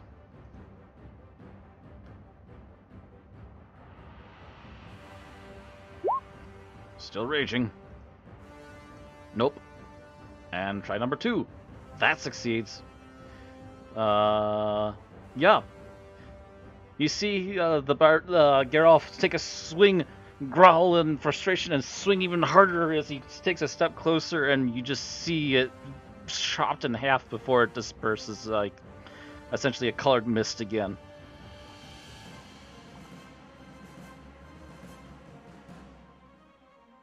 Azina, your turn. Bardic inspiration on Thelona. I attack with my greatsword. What's Bardic Inspiration? You get plus d6 for either attack damage or attempt to attack. Yeah, basically. Whenever you want to use it. When you want to use it. You most likely are going to use it when you fail a roll or if you hit and wanted to do extra damage. Alright. Well. Okay, so yes, you rolled a 19, so you just finally hit it. 13 damage. Out of frustration, you kind of look for an opening, quickly lean in as it's not reaching towards you, and you stab it once again in a nice thick area where the colored mist is, and once again disperses in a quiet splatter. Well, I guess Thelona's using her bow. So yep, Thelona. I didn't expect to kill it. It was down to like 4 hit points. You hit for 13 with essentially a +1 weapon. Ooh. Switching to Nah. bow would take my entire action. Can't you switch to bow instead of moving? No, I'm not a fighter. Oh. Maybe Yeah, I it's a should've pain in the gave- ass for Geralt too. You May- have to drop the maybe I weapon should've and pull gave it the out the ins- next one. Maybe I should have gave the inspiration to the wolf. Well, speaking of which, Valena, your turn. So the wolf is going to attack twice. Oh, does it have a... 20. Wait, does it have Has 2 it- attacks per turn? Yeah. Okay. Well, no, it's got advantage. Oh, for advantage. Okay, yep. Oh, come on. Here we Roll go. and see if you First get your attack. advantage. Nope, not the first one. Let's see if the next one's better. Oof. Barely Alright. misses again each time. No, you shouldn't have given it to the wolf. Nope, it wouldn't have still made it this time. And Belena's going to try to finish off that one right next to Giselle with a cantrip called Toll the Dead. Oh yeah, I still haven't entered the damage for that for you. Yeah. All right, Anyways, how do we do damage to this thing? It's a saving throw, basically. What? It's a saving throw cantrip. Yeah, if it just see if it can save, because if it saves, it won't do any damage anyhow. Actually, what kind of... What kind of throw does it need to do? You need to make a dex save of 15. Ooh. Oh boy. Oh, It might do that easily though, because it's got a +9. Yup. It fails. It yeah, takes a then it d12. negates. No, those are Okay. +9 dex though. Yeah, Oh. that would be a 23. So it negates. Okay, that wasn't a bright idea. Forgot these things have massive. Yeah, Yeah. these are. You forgot it had a, dex. you forgot it was Dex until you already cast the spell. Right. All right. I That thought seems it weird. saved- That seems weird that that's a Dex saving throw though. I told it dead. It is a dex save, isn't it? Let me check. I was trying to look it up. Unfortunately, it's a Xanathar spell. So Yeah, so it's not in the compendium unless the DM actually has the Xanathar book bought on Roll20. Let me yeah, look it up. I was trying to look it up on D&D. Oh, never mind. It's a wisdom saving throw. That's a different matter. That's a horse of another color. So wait, what roll did it give? 14. Yeah, 14. What is this thing's wisdom stat like? Wisdom is... Oh, it just barely passed anyways. It's a 16. It was a DC of 15 according to your thing. It is DC 15. So yeah, it Versus. just barely passed. That's still negates then because it's a cantrip. So you're done then? I'm done with this turn. Alright. People, actually, how far does the magic weapon move? Does it say? 20 feet. 20 So the feet? magic weapon can't get over there. Or It could if the wolf wasn't... Oh, actually. Right there, apparently. It can just get there. Because it technically is a flying apparatus, so... it doesn't take the normal negatives, and... That does take his bonus action. Yeah, that does take his bonus action. I know that. He doesn't usually have anything bonus to use you anyway, so... No, I was just saying that yeah, moving the weapon it takes his bonus action. That's all. I had just read the whole thing on it. Mm-hmm. I'm looking at the wrong character sheet. This one, please. Thank you. Boop. And make it a level 3 boop. Nope, misses. So he gets one more try if he runs up there himself. 5. Actually, check the measuring tape. Yoink. Yep.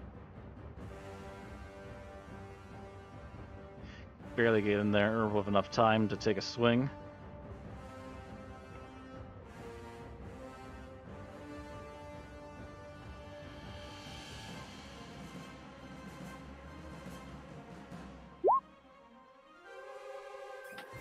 That'll hit. Oh, that's past 19. He smacks it. You see a little bit of color spray, but it is still standing. All right, that's his go. Which brings it all the way back around to Giselle, who's just like, oh, get it away from me.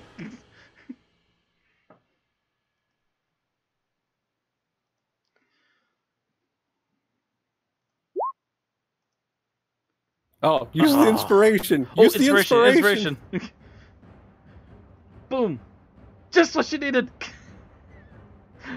Well, at that point, it couldn't fail. Right. Plus... Oh! She slices it, and you see a big lump of it kind of seem to dissipate, but it is still hanging on. Those freaking, like, bonuses it's got to against damages. Oof. These things are nasty. I'm glad I only put 4 of them in. The armor class alone is what makes them nasty for us. Right. Oh, shit. I'm pretty sure that hits her. She's only got like a 17, I think, or something like that. 3, 9. Reaches out to her and grabs her for another 9 damage. She yelps as you see another small trickle of energy go through it again. Geralf's turn. I'm pretty sure he is too far away to make it there in time. Yeah, you can just barely get the other. Not. Wait. He's a barbarian. Barbarians get 10 additional feet of movement. They do? I'm pretty sure that's a class feature. Extra movement. Your speed increase. Oh wait, what kind of armor are you wearing? Oh, He's wearing some kind of metal armor. Is it heavy armor? double checking that. What does he have? He has Atlantean breastplate, which is essentially a breastplate plus 1. That's medium. That's medium. It's not heavy armor. So where do you see this thing for additional run speed? It's called fast movement. It's a barbarian trait. I'm pretty certain. I really need to double check what all I have and don't have in here properly again. Oh, then let me. Wait, fast movement. There it is. Okay. Your Yep. speed increases by 10 feet while you aren't wearing heavy armor. Okay. Yep, which means that your 30 feet moves to a 40 feet. That's how Thelona was able to book that far, but the thing was 45 feet away. Man, in my campaign, if somebody made a centaur barbarian, they'd have really ridiculous movement speed. Yeah. Broken AF. Yeah, we have somebody that has a tabaxi barbarian. Oh. That's still probably nasty. Oh. You rolled for the wrong person. Wait, oh shoot. That's Theobald's weapon. Dang it. I told you, Geralt, damn you. You hit anyhow. Hits It was anyways. better. More damage. Whoosh. Once again, a quiet spray of color goes in all directions as it finally dissipates. And the combat is concluded. Picture Geralt just finishing it while yelling, "Bigger is better!" Slash.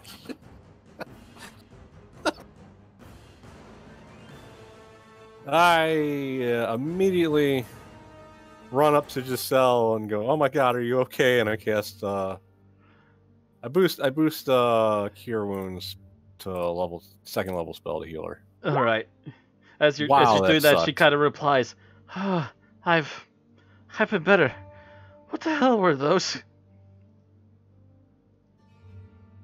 So while this is going on, Thelona goes back to the rock in the ground. Mm-hmm. Does it still look like it's sucking up the color from the surrounding area?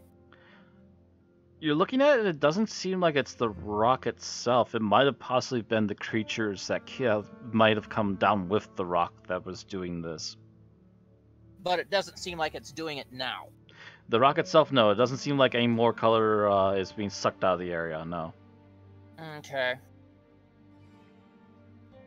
How big is this rock? I mean, I'm trying to see if it compares to what size it is on the map, or... It's not exact, but it'd be roughly around the same size on the map. It's like a good 4 to 3.5 feet around, essentially. It's just barely high enough to be almost up to your knees as it's sitting on the ground. If you were to be level with it. All right.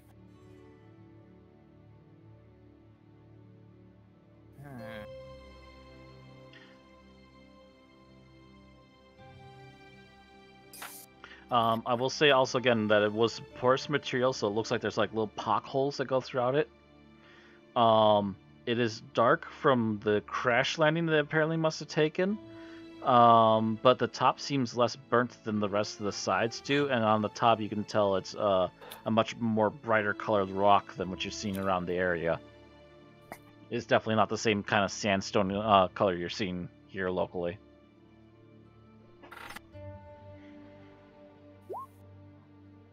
All right, that's enough of a wisdom check for me not to directly touch the thing. I'm gonna cast another Cure Wounds without boosting it to heal Giselle more. Okay.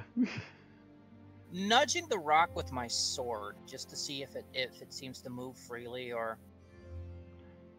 21 hit points now. You try to nudge it with your sword, like you're trying to pry it out of the ground. Not really pry it, just seeing if it moves freely or if it's fully stuck in the ground. Well, I'm gonna say you kind of stick your sword in there just like a little bit to try and get some leverage on it to see if it'll move, and you kind of lower the push down on the handle to see if the blade will poke it up, and it does seem to start to come up out of the ground a little bit before it slips back down. All right. So it does seem fully mobile if you do wish to pry it out of the ground. Nothing funky seemed to happen to the sword, huh? No, your sword is perfectly fine, and you just have a normal greatsword, as I recall. Yep. Yeah, picked up a little bit of ash. You could just kind of flick off the ash from it landing, and nothing else seems to be bothering it. Other than the fact that it feels a little bit warm, like it might have crashed here, say, over the last 24 hours at some point, it seems to be otherwise fine. I'm lifting it. All right. It's trying. Does Valena know that it crashed here the last 24 hours? Give me a straight up wisdom check. Wisdom, not intelligence? Or yeah, give it an intelligence check. Yeah, wisdom's more of a different thing. Yeah, you're trying to figure out if you got an idea. You got no clue. It could have fallen from the sky. I mean, it's a crater in the middle of nowhere. And I'm going to say that, yeah, you struggle with it slightly at first, but you do finally get a good grip on the stone, and you do start to pull it out. It's warm, but it's not searing hot or anything anymore.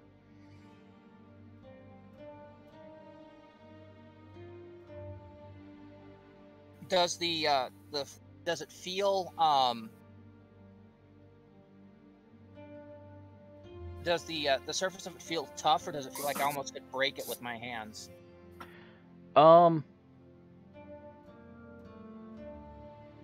It's actually a good question.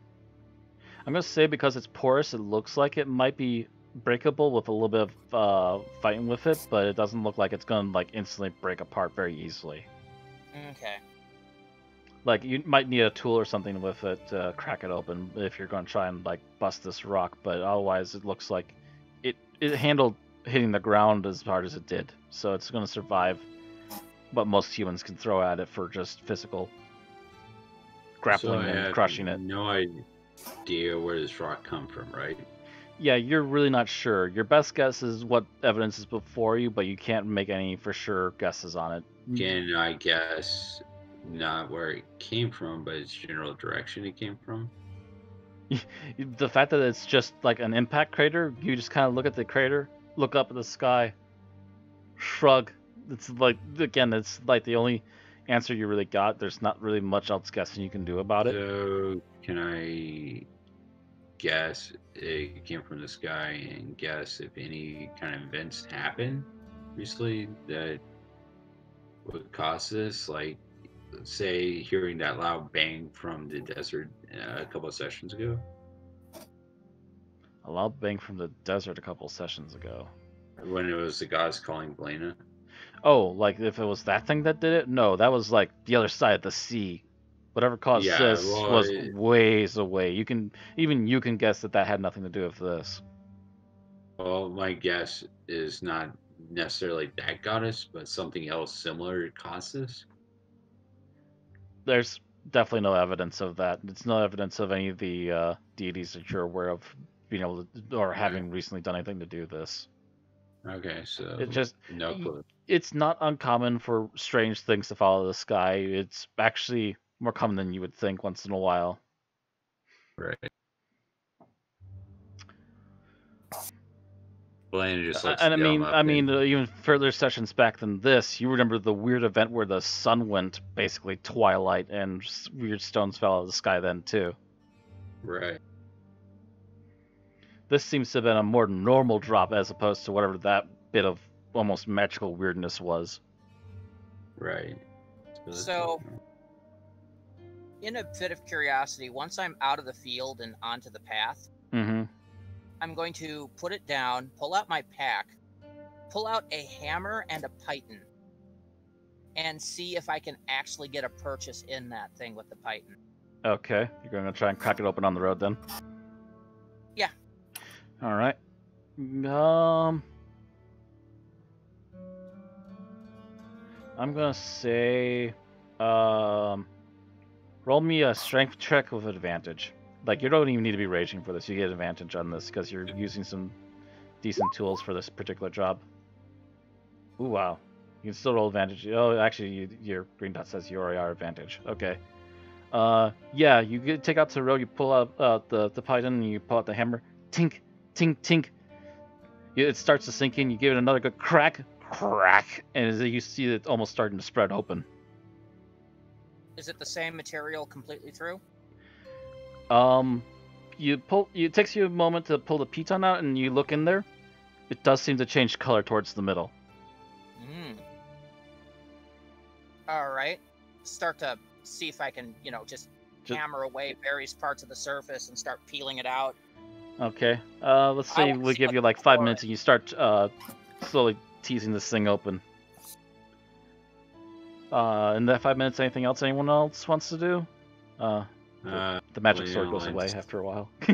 Blana just examines the rock and see if she knows anything about rocks like this.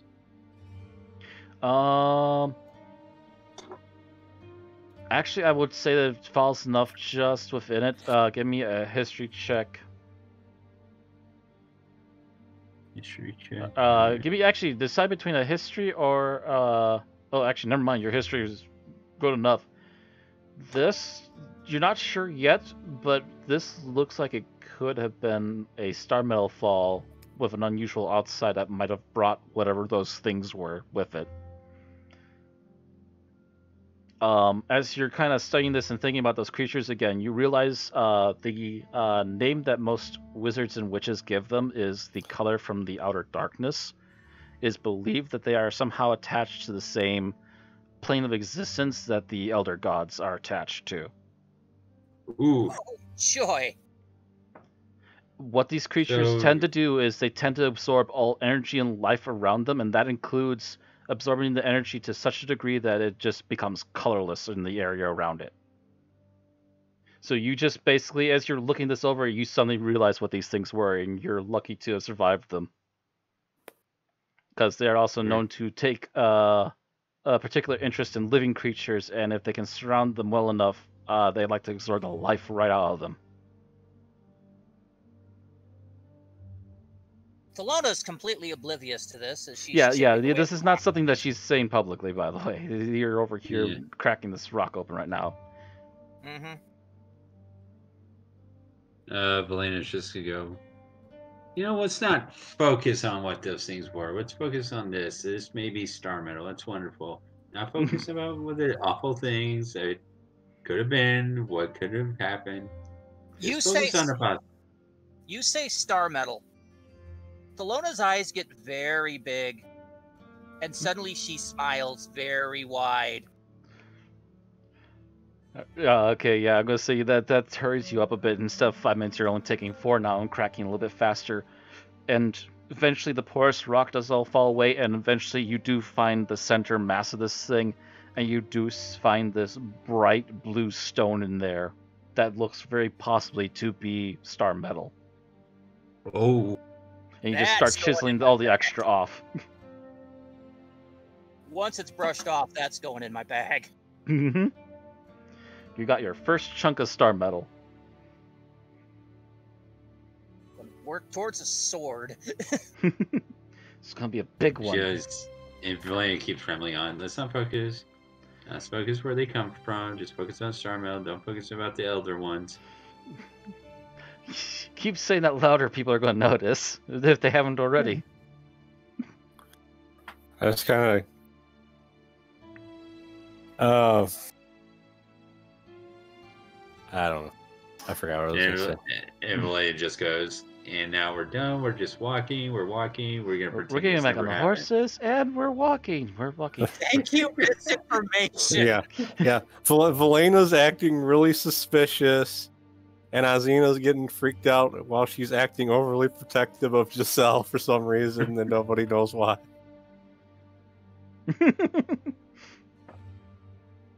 Valena has a few guesses. All right, but eventually, yeah, you've managed to get this decent chunk of star metal. It seems to be roughly, I'd say it's about a foot in diameter. Essentially, you get the nice big chunk. It could make daggers, maybe, but it's not quite enough to make a big weapon So yet. I need to find a couple more falls before I could make a great. Yeah, you stone. need to find like Before I another get rock or some- two, and then you'd likely be able to make a full-fledged sword for yourself out of this stuff. I've heard legends of star metal weapons. Geralt is over there, just like, who hasn't? And he's kind of looking at, he's looking at the big chunk of blue metalish rock from a distance. He's just like, looks like what it sounds like. I actually had a thought though. I walk over and I go, "Can I see it for a minute?"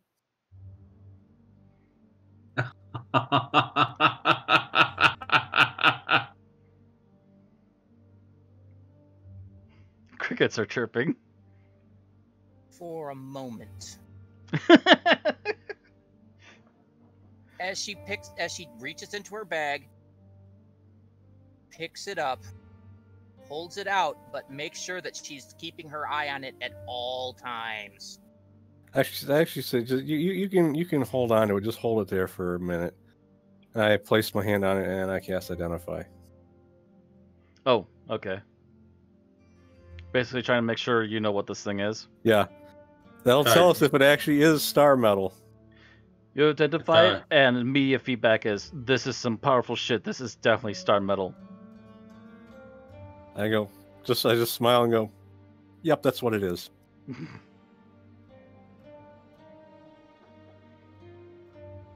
I grin again and I put it back in my bag.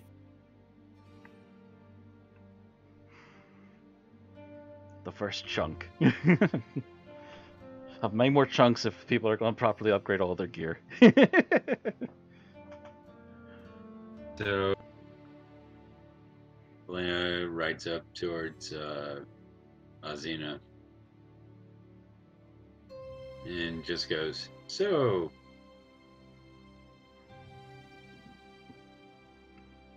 you and Giselle, are you all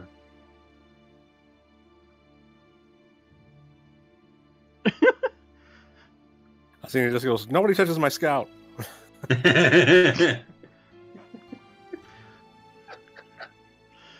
Okay, hearing that suddenly blurted out like that, Giselle kind of looks over in the direction of you two and just kind of wide-eyed like, huh? What?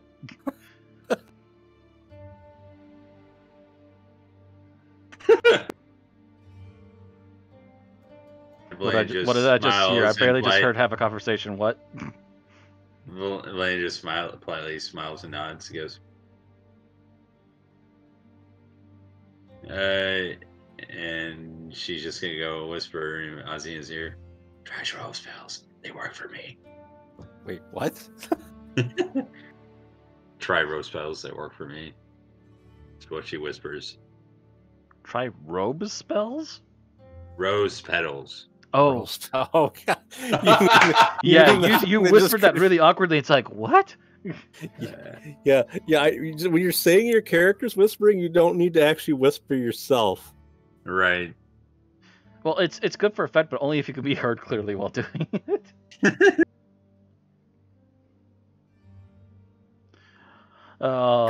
Samoflange. Samoflange.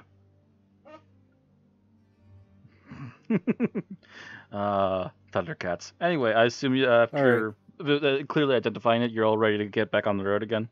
Yeah, because I'd rather be as far away from here as possible. Alona seems to be very eager to go at this point because, yeah, where there's one, there might be more. Yeah. Staying to look for more star metal? Staying to encounter more demonic creatures from outer space? No.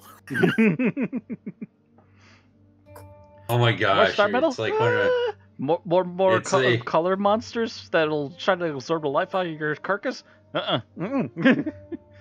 It's like those old credit card commercials. Finding weapons of Atlantean, 1,000 gold.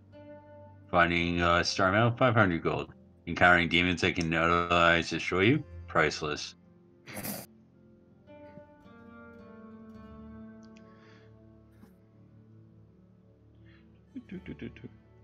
Yoink. There.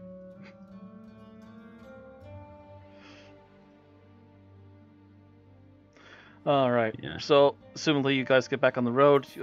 As you're proceeding on, you see a couple more caravans still riding through. Again, most of them seem to still have a lot of slaves, but not there aren't like a ton of slaves in the ones today. But you're seeing like the odd person who's obviously like cuffed up to a cart and doing menial work around it as they travel. I just kind of mutter. It's a shame none of the slavers ran into those things. Yeah, it seems that if any of them noticed it, they decided to keep well away from that and just keep booking it.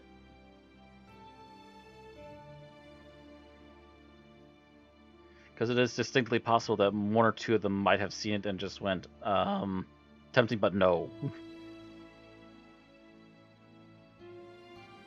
Are we supposed to still be on the battle screen, or where are you planning? I'm just kind of hanging on the battle screen because that's like the screen we're last on, but I can always just bring it back here. I am definitely, as we're moving, keeping looking for more of these. Looking for more star metal and looking, obviously, again for more food, I assume. For more food, more craters, yeah. Because you never know. They just star metal just seems to sporadically drop wherever these days. Mm-hmm. As well as meteorites filled with jerky. Once, maybe twice in a year.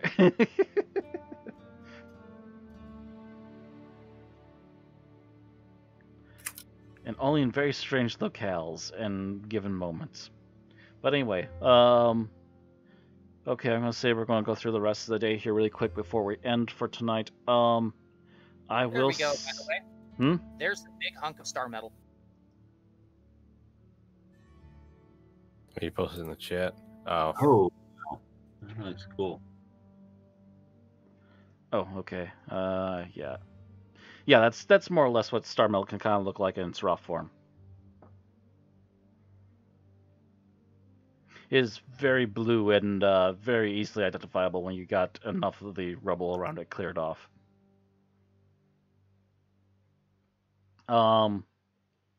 You do travel the rest of the day. I'm going to say that at one point you do manage to find tracks for a bigger creature. I'm trying to decide what it's going to be though.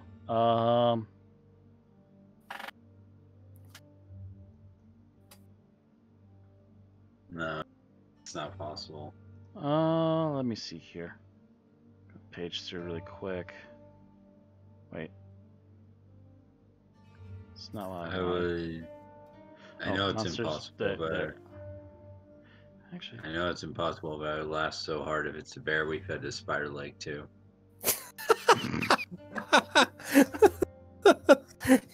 You would have traveled pretty freaking far.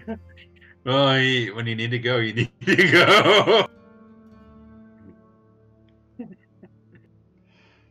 wait, you think the spiders have followed after you all this way? No, The bear. We made a joke about a bear eating the spider leg that we just left on the side of the road.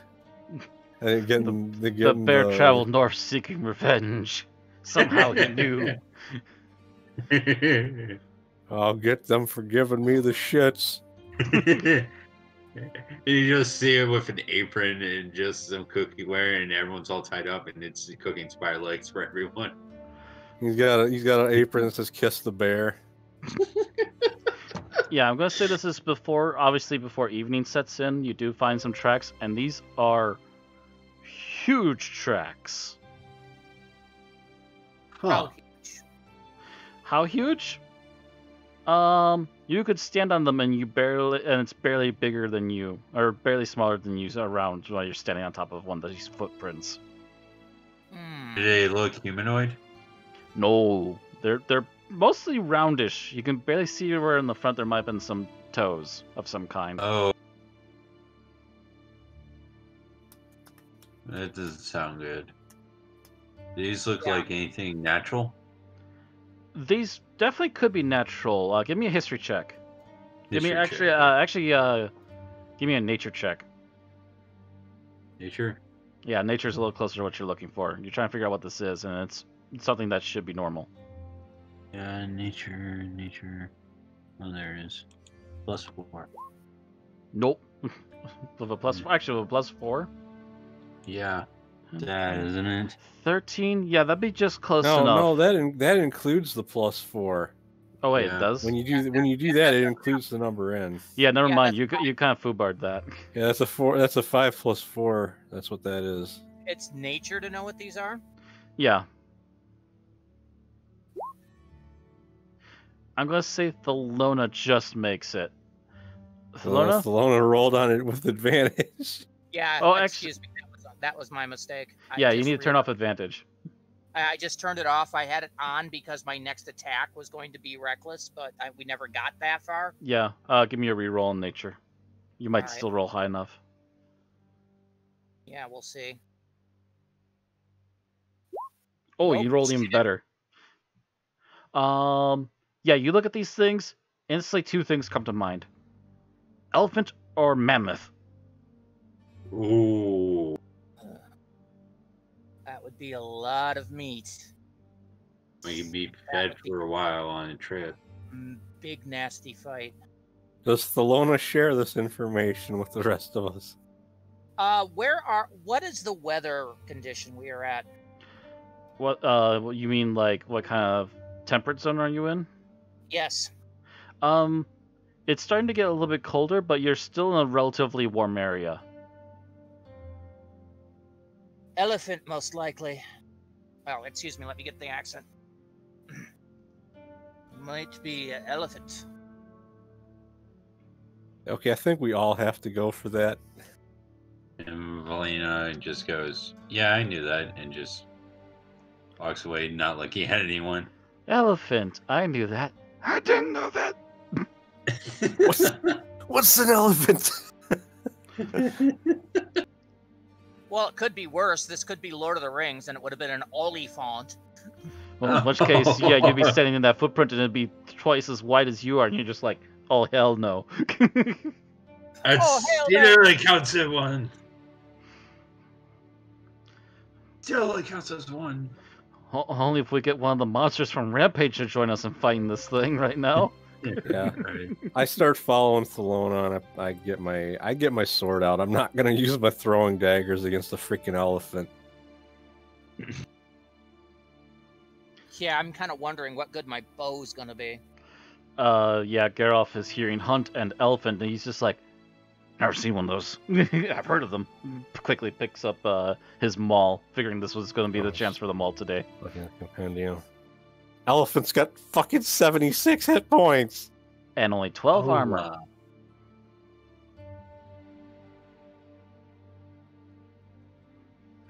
All right, I'm following this sucker.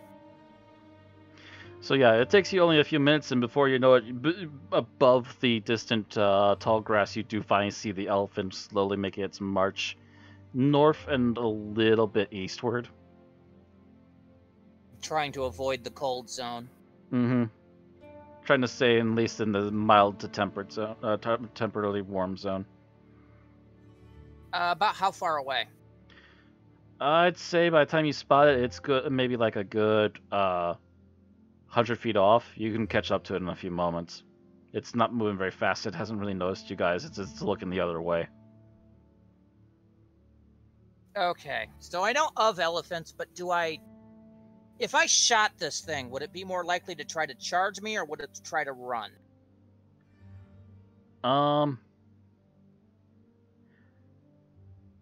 You've known maybe the small ones to run off, but the big ones is usually, when injured, have been known to get quickly pissed and turn back around to see what just hit it. Okay, well then, I'm going to get its attention. All right.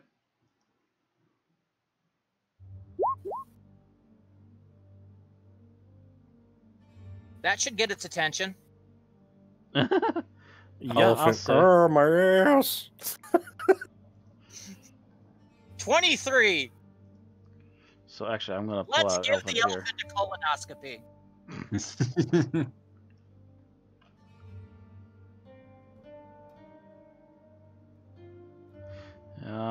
Okay, there we go. Drag and drop an elephant really quick for the map, so I can at least have something on. Will you please? Oh, it's premium. What the hell? There we go.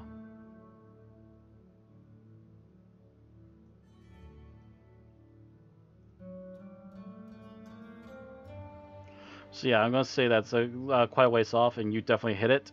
And double checking those hit points again real quick. That's the wrong tab. There we go. And you hit it for how much? 12. 12. Okay.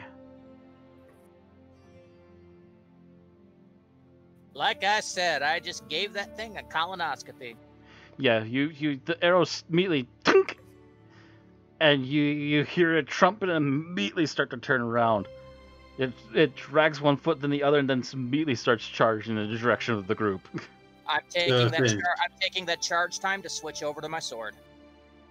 Since Melina failed her throw to know what this is, she's gonna go, oh no, it's going to eat us. So is there a particular order we're going in? We haven't really done initiative yet, but Yeah, I think it's time to do initiative at this point. Just Okay. like click on your character icons and give me an initiative. I do. You already got its attention. Wow. Oh, that's right. Actually, I need to clean it out, don't I? No, it's already cleaned out. I think you cleaned it out when we switched over. No, I hadn't. Or you mean the battle map? No, I'm talking about the turn order. It's still full for me. I'll double check all if I it's see are updated. 2 people on it. Weird. Mine didn't. Didn't I click the button? Okay, Alcina updated and Thelona updated. Here, let me. Jeez. Oh, I'm you went. You terrible. actually got. Well, no, you actually had an 8, but it went twice. So just the GM can change that to an 8. Yeah, give me a moment.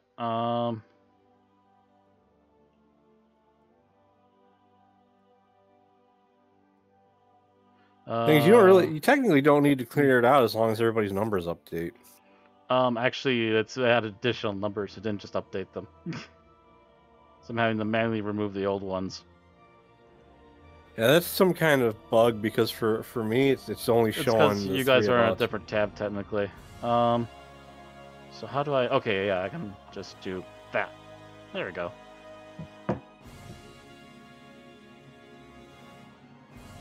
Clear that. Clear that. All right, it's down to you guys. So You will actually need to put in a token to stand in for the elephant to give it a initiative. And initiative. You still got Oops. advantage on for him. Um. They're not showing up on the turn order thing. Well, that's annoyingly weird. Just give me a moment. Normal.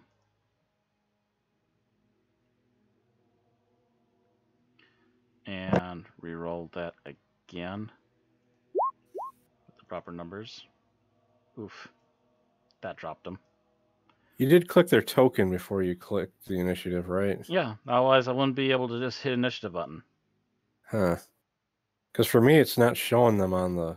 Wait until I'm like done with this and I'll refresh it and maybe that'll update properly. I might have to refresh. Just a moment. Descending.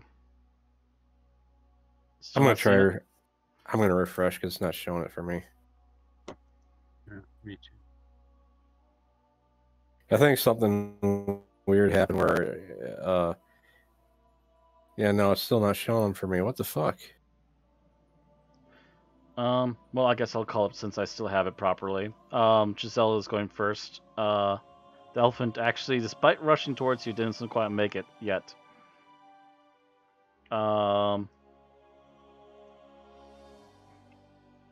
Which gives Giselle a chance to make a shot at it.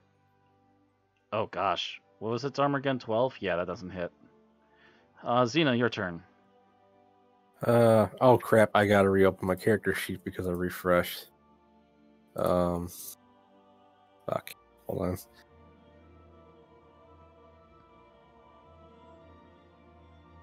Well, since it hasn't made it to us, I'm gonna shatter its fucking bones. Rattle them bones. Has to make a constitution of 13. Yep. Which I might actually succeed on considering it's an elephant. It's got con of +3. Roll a d20. Oh, yeah. So it takes 6 damage. Okay. Yep. 6. Thelona, your turn. I already said as it was charging towards me, I was switching from my bow to my sword. Alright. So you're gonna run up to it. Other than that, I'm standing and holding. You're just waiting for it to close in? Okay. Yeah, because I know it's basically charging me.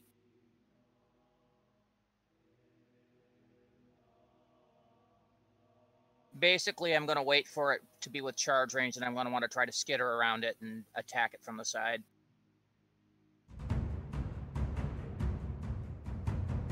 Alright, so you're going to hold action for the moment. Yep. Next up is Theobald. He does have a ranged weapon.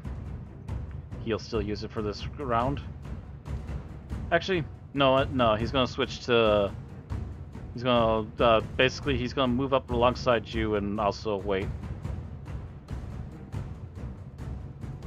If it does attack you, it should be a big enough creature that he can hit it as well. Speaking of which, it is the elephant's turn. I'm going to say it does close in on you now, in the second move action that it's gotten now. And if the elephant moves at least 20 feet straight forward the creature, then it hits it with a gore attack on the same turn. Target must succeed a DC 12 strength throw or be knocked prone. Which would probably stop you from doing a reaction attack on it if it succeeded. So yeah, roll me a strength check. Try to hit about 12. It shouldn't I be think too hard. you got to roll to see if it hits first. Yeah, I was going to say it needs to hit me first. Nope. That's a D20, and I don't think it even has a plus to hitting with that, does So, it? so Plus 8, so it would only be 16. I have an AC 16. of 18, so I basically dodge out of the way and then get my reaction attack. Yeah, basically it starts finally drags its feet to a start to raise its tusks at you, and you barely manage to step out of the way as it renders its tusks in your direction.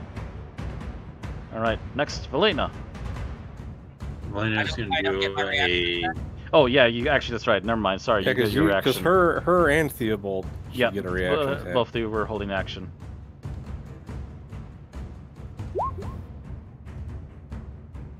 That hits, 12 plus 3, so that's 15. It does seem to be getting some nasty gashes and starting to bleed, but it's not yet down. Do I get my second attack? Yes. It was a held action, and it's a double attack. Just barely hit. Just hits, and that's another 12. Mm-hmm. I just realized the first one was a critical hit. Mm-hmm. Yeah. Yeah, that took quite a knock, even though it was only an additional +3 compared to this swing. But yeah, you can start to see it's already wearing down. It's terrible. That's because that second 2d6 was terrible. Theobald gets to have a swing before the end of this round with the actions. And he hits it for only 6 damage, though. Slowly whittling it. Alright, now it's your turn, Valena. Valena's gonna do a 3rd level magic missile. Just all of it on the elephant. All of it on the elephant. That's what, 5 die 4 plus 5? Mm-hmm. That's 20. You just see a barrage of bolts just hit this thing as it trumpets out in anger and pain.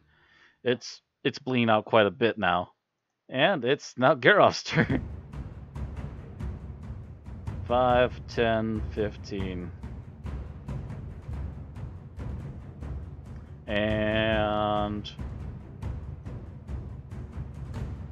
let's see here. Swishy, swishy. 8 damage. Can't see numbers from here. He rolled a 6. Okay, yep. Geralf goes running in, branches the big maul. Actually, no, it's supposed to be the maul. It's not supposed to be that. Oh well, I think it's still hit. You can keep the hit roll and just roll for the damage. Yeah, double check the damage. Because it would have been same to hit.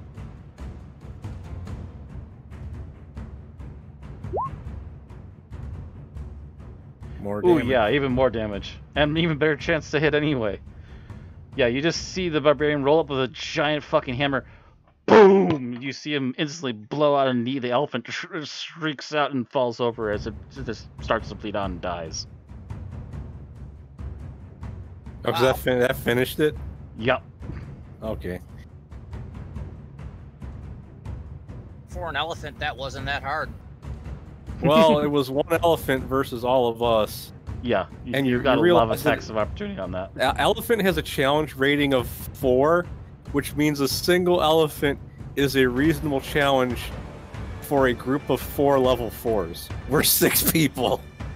You're 6 people and you're all level 5, I think, at least. Yes. At We're least Matt wasn't cruel and had us fight Thunderfoot.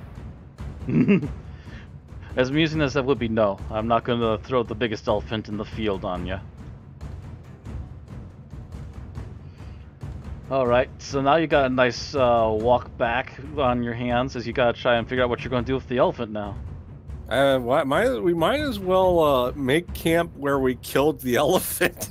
Actually, that's probably the best option, is just to bring everything over by the elephant and stop there for the evening. You got Right. plenty to cook, and you need a big bonfire to do it on. And you know where the general direction back to the road is, so it's not going to be Yeah. hard for you guys to get back to it. I mean, the thing is, we're not going to be able to bring all of the elephant with us because No, we don't got a bag. you're basically just going to be cutting this thing up and taking what you can with you when you're done Yeah. in the morning. Yeah, we don't got a bag of holding. That ain't happening. Even with a bag of holding has limits in 5e. Yeah, you maybe get one elephant leg. It's full to I the would brim. laugh. It's hard to close. I would laugh if they fit a hole open up to the point of its head and its head sticking out the bag of holding. Also, you just Truncated see out. people walking down the road and you see this giant elephant head bobbing behind them. It's like, what the fuck? Because they just couldn't push the head all the way in. Go Oh. in.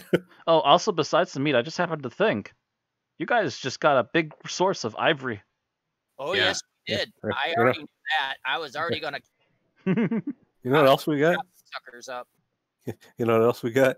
Hmm. A decent chunk of experience. You Yeah. see how much experience an elephant's worth.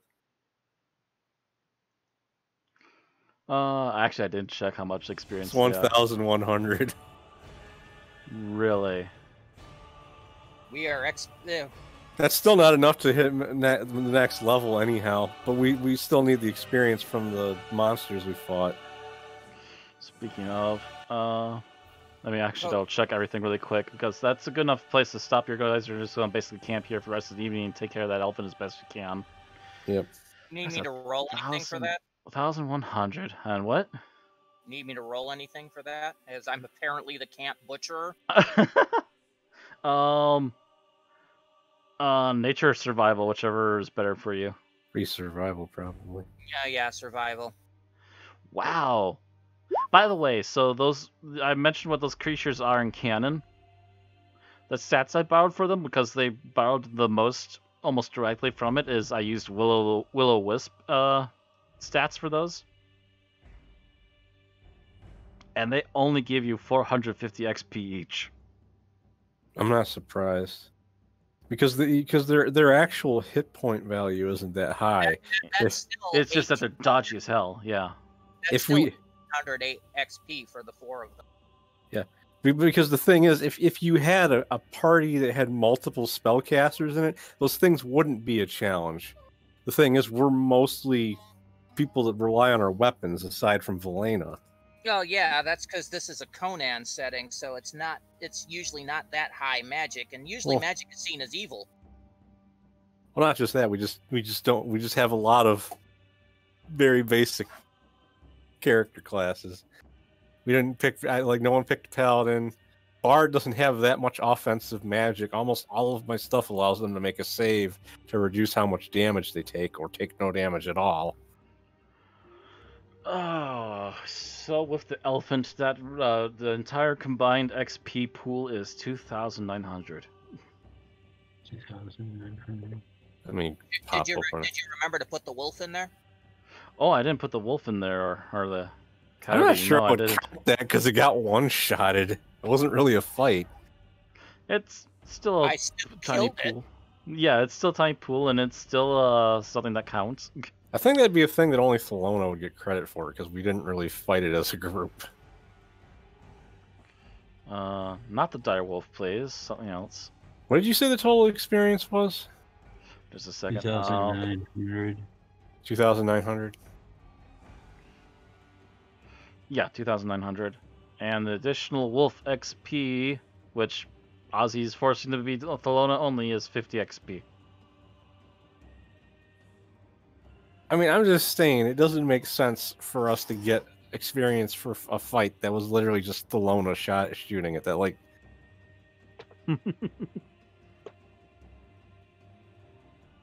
I'm really close though. I need 380 more, and I level up. Well, I guess that 50 XP helps because I'm still a good 3,000 some behind y'all.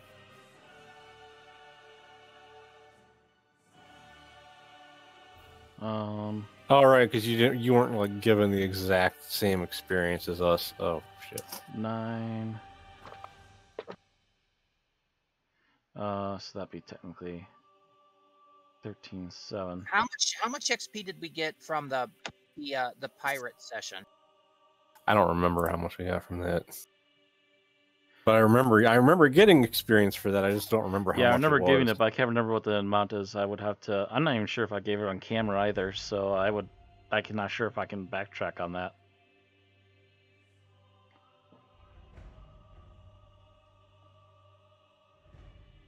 Because I'm not sure I recorded that. Like, how much are you behind by?